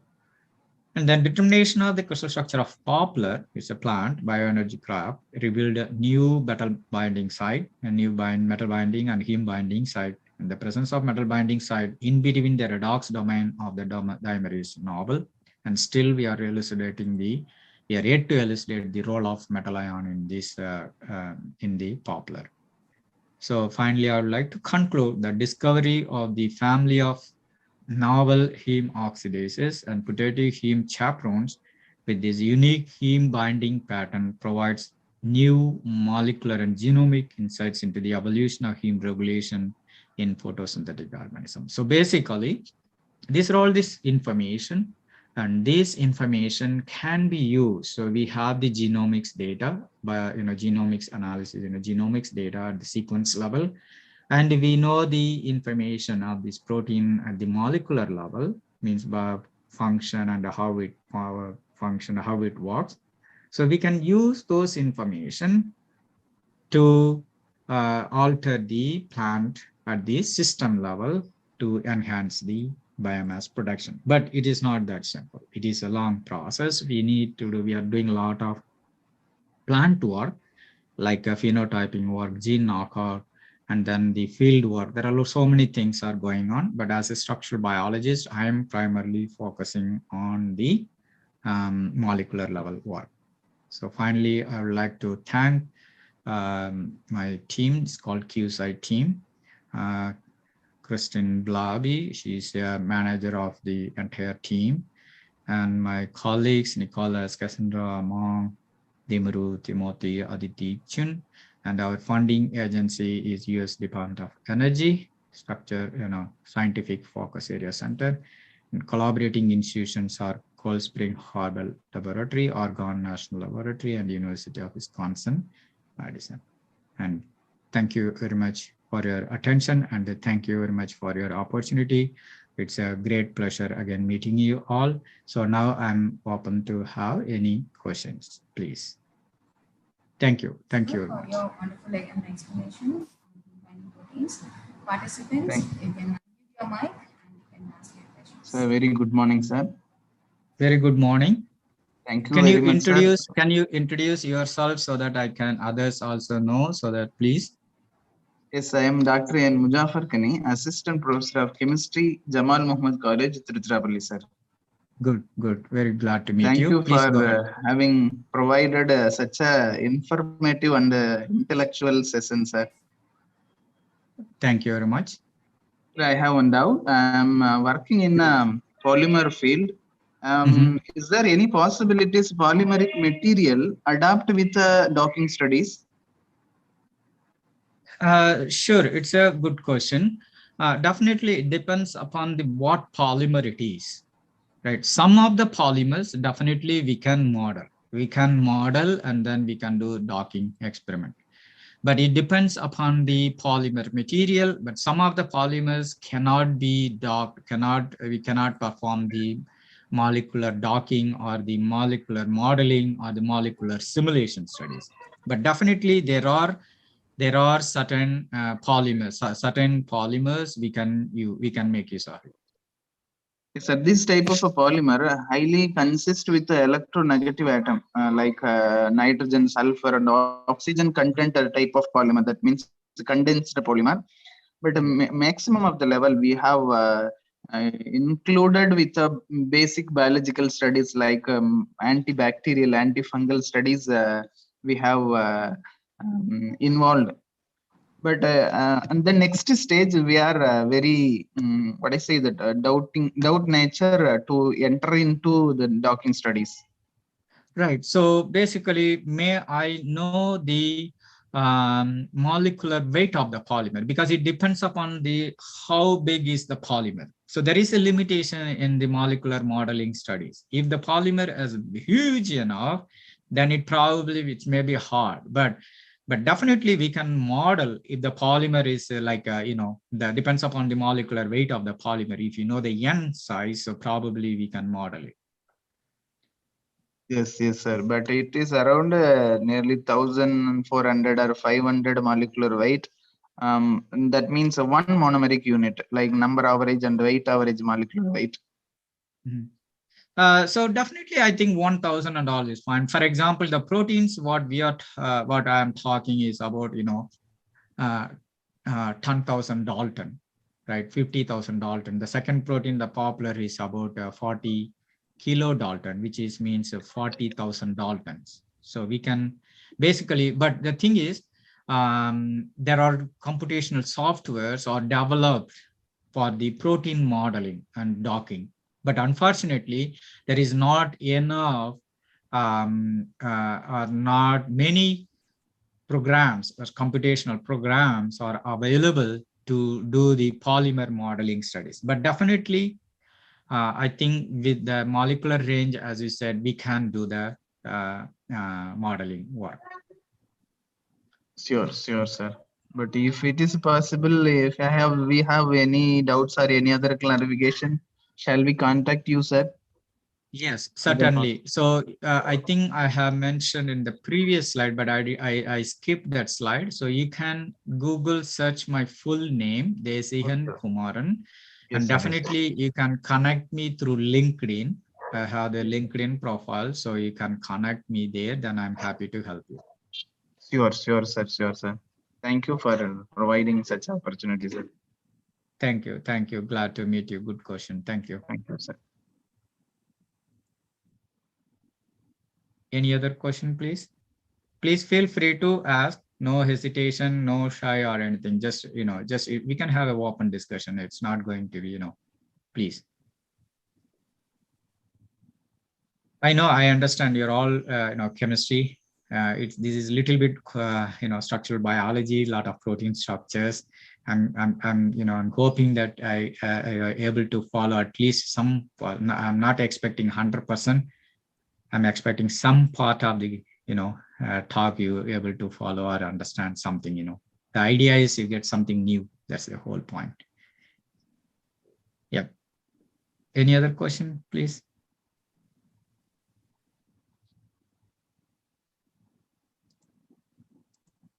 Sir, I'm Dr. Glory, Botany Department. Once again, your discovery has been successfully practically applied in crop improvement, sir? Yes, so we are, as I mentioned in the acknowledgement side, I forgot to mention there is one team that's a protein level, and there is another team working at the system level, right? So we are incorporating. This is 2 years old project. So it is going to, we are working on the system level, work. So hopefully hoping to work, so it is not like this is like a drug discovery process. It's not like a, 1 year or 2 year project. So it's a long-term project. So this is our starting. So as I mentioned, the first part, genomics part, we are done. And then the second part, the molecular function part, the functional part. And then the next part is the system level. So we have started the work, our collaborators, those are all the plant biologists, the field worker, they have expertise in the transgenic plant, and use those, whatever the discovery we have found, we are going to make use of this information at the system level. So it's our next step. It started. But as of now, I don't have anything to say because it's just 2 years old. Thank you so much. Good. Thank you. It's a good question. Definitely, we are hoping to. So whole idea is, trying to address the global warming. That's a basic fundamental concept.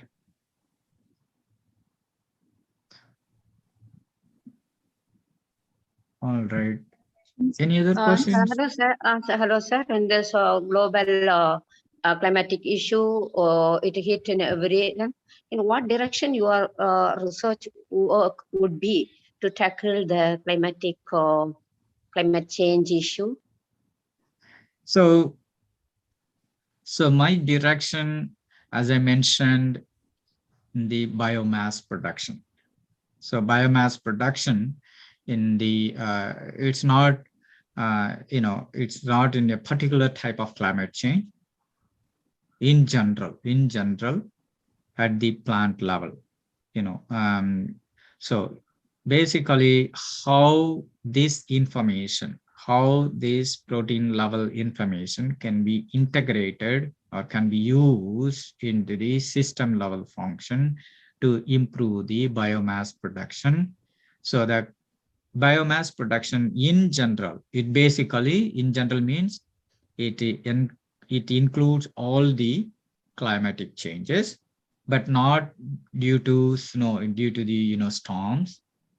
It's not due to the increased sea level, but whatever you have the agricultural land, right? So we need to have the agricultural land, right? So whatever we have the agricultural land, so we are going to incorporate those information into those plants, right? So basically, as I mentioned, when you have a 1 acre land, say for example, 1 acre land, so we grow the crops. So it produces the agricultural product, say for example, 1 ton. How we can increase that 1 acre product, agricultural land, from 1 ton to 1.5 or 2 tons. That's our goal, right? So basically, it doesn't matter how the climatic changes or what type of global warming effects, right? It doesn't matter. So, but what the fundamental concept is how to improve our biomass, right?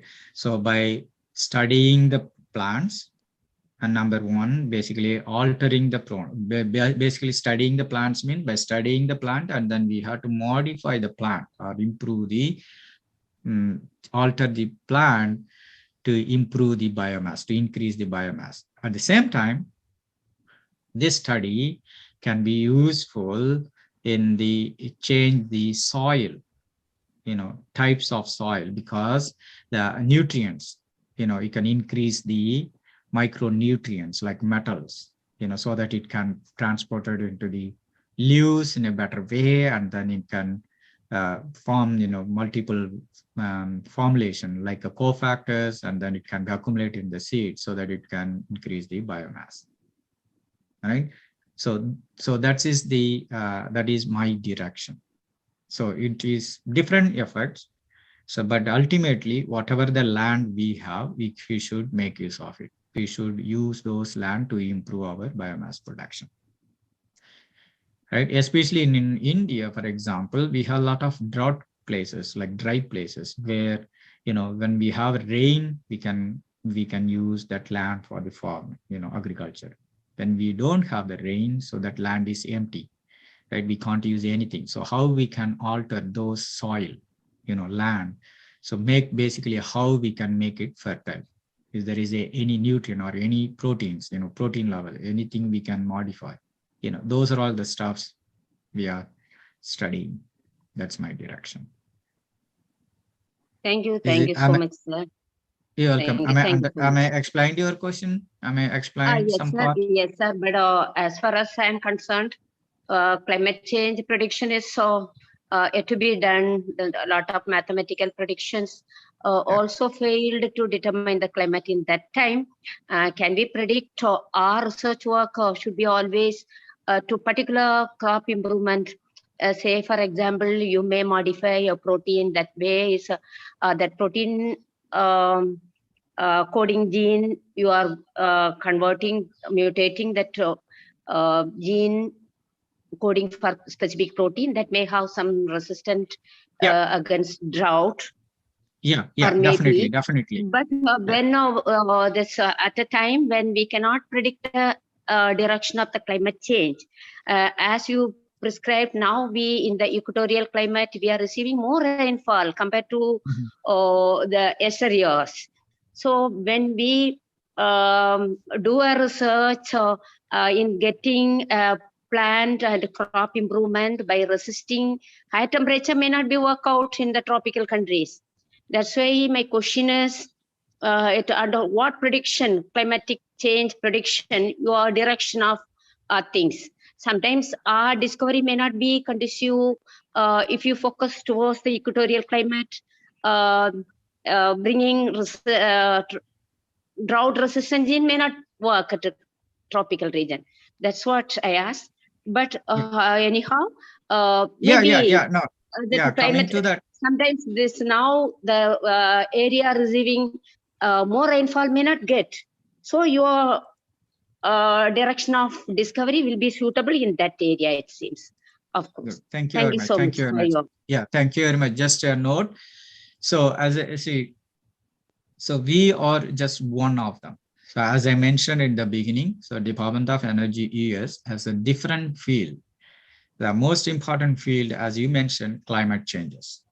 So we have the environmental sciences. Actually, we do have a separate department called Environment and Climate Sciences. So they So they are using, as you mentioned, they are using a lot of computational methods to predicting these climate changes, and then incorporate those data with the biological data, with the biological, system level data, and we can come up with a solution. So that is basically, so US government, there are multiple, not only US, so it's everywhere. It's everywhere. So definitely. So what we are studying is, according to the US climate change, US climate, but definitely it should be incorporated into different climates like drought or cold area, all those areas. But we may have to, there are plants that can survive in the cold environment that cannot be survived in the dry environment, tropical environment or drought. So all those things. So definitely there is a venue, and definitely there is multiple groups are working in that avenue, basically integrating the climate change into the system level, the plant level plant level modification. There is multiple groups, and the US government also has a specific centers called, climate and environmental sciences. Thank you very much for your comment. Definitely there is another venue is there. There are multiple aspects are there. It's not that simple as we think. It's a highly complicated system. We are thinking at the molecule, at the plant level. Definitely there is a climate change, and different. There are so many parameters. It's not a simple system. It's a multiple complex system. That's why we are always working with a different team, multiple teams, multiple institutions. Globally, it's not only just US. It's we are collaborating, globally, how to address this issue. It's the biggest issue. So we are all hoping to get something brighter for our future, for our younger generation. Thank you, sir, for your valuable answers. Thank you so much. Thank you for your question. Yeah.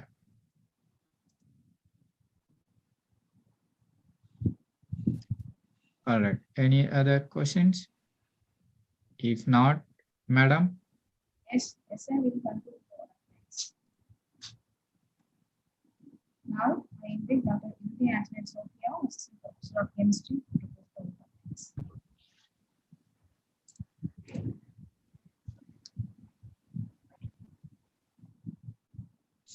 Unfortunately, I can't hear anything.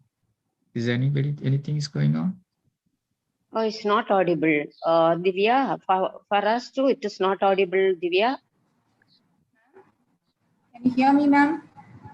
Now it's okay. I can. You can go ahead with the formal vote of thanks. I invite Dr. Marian Sophia, Assistant Professor of Chemistry, to propose the topics.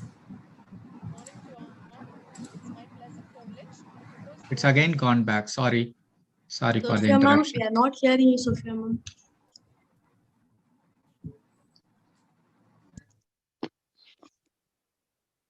So, good morning all. So I am Lakshmi from Chemistry Department. Good morning all. It's my pleasant privilege to propose the vote of thanks at the end of this day one session of this 1 week online faculty development program on exploring new frontiers in chemical and biological sciences under Star College program sponsored by DBT. First and foremost, I would like to thank the Lord Almighty for his benevolent presence and blessings showered on us. I owe my special thanks to the resource person of today's session, Dr. Desikan Kumaran, structural biologist, biology department, Brookhaven National Laboratory, Upton, New York, USA.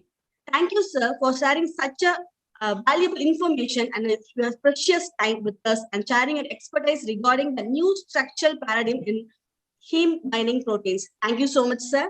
My deep sense of gratitude to our secretary, Reverend Sister Flora Mary, our principal, Dr. Sister ASJ Lucia Rose, our vice principal, Dr. Sister Colandetras, for their constant words of encouragement and support. I owe my heartfelt thanks to Dr. Aroke Genesius Alphonse, overall coordinator and member secretary, DBT Star College Scheme.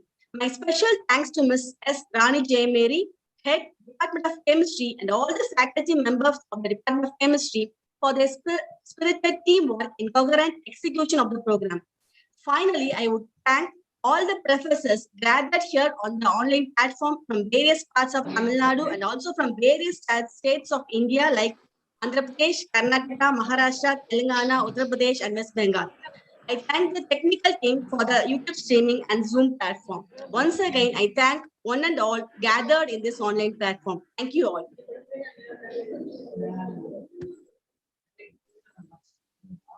Link is posted in the chat box and also in the YouTube.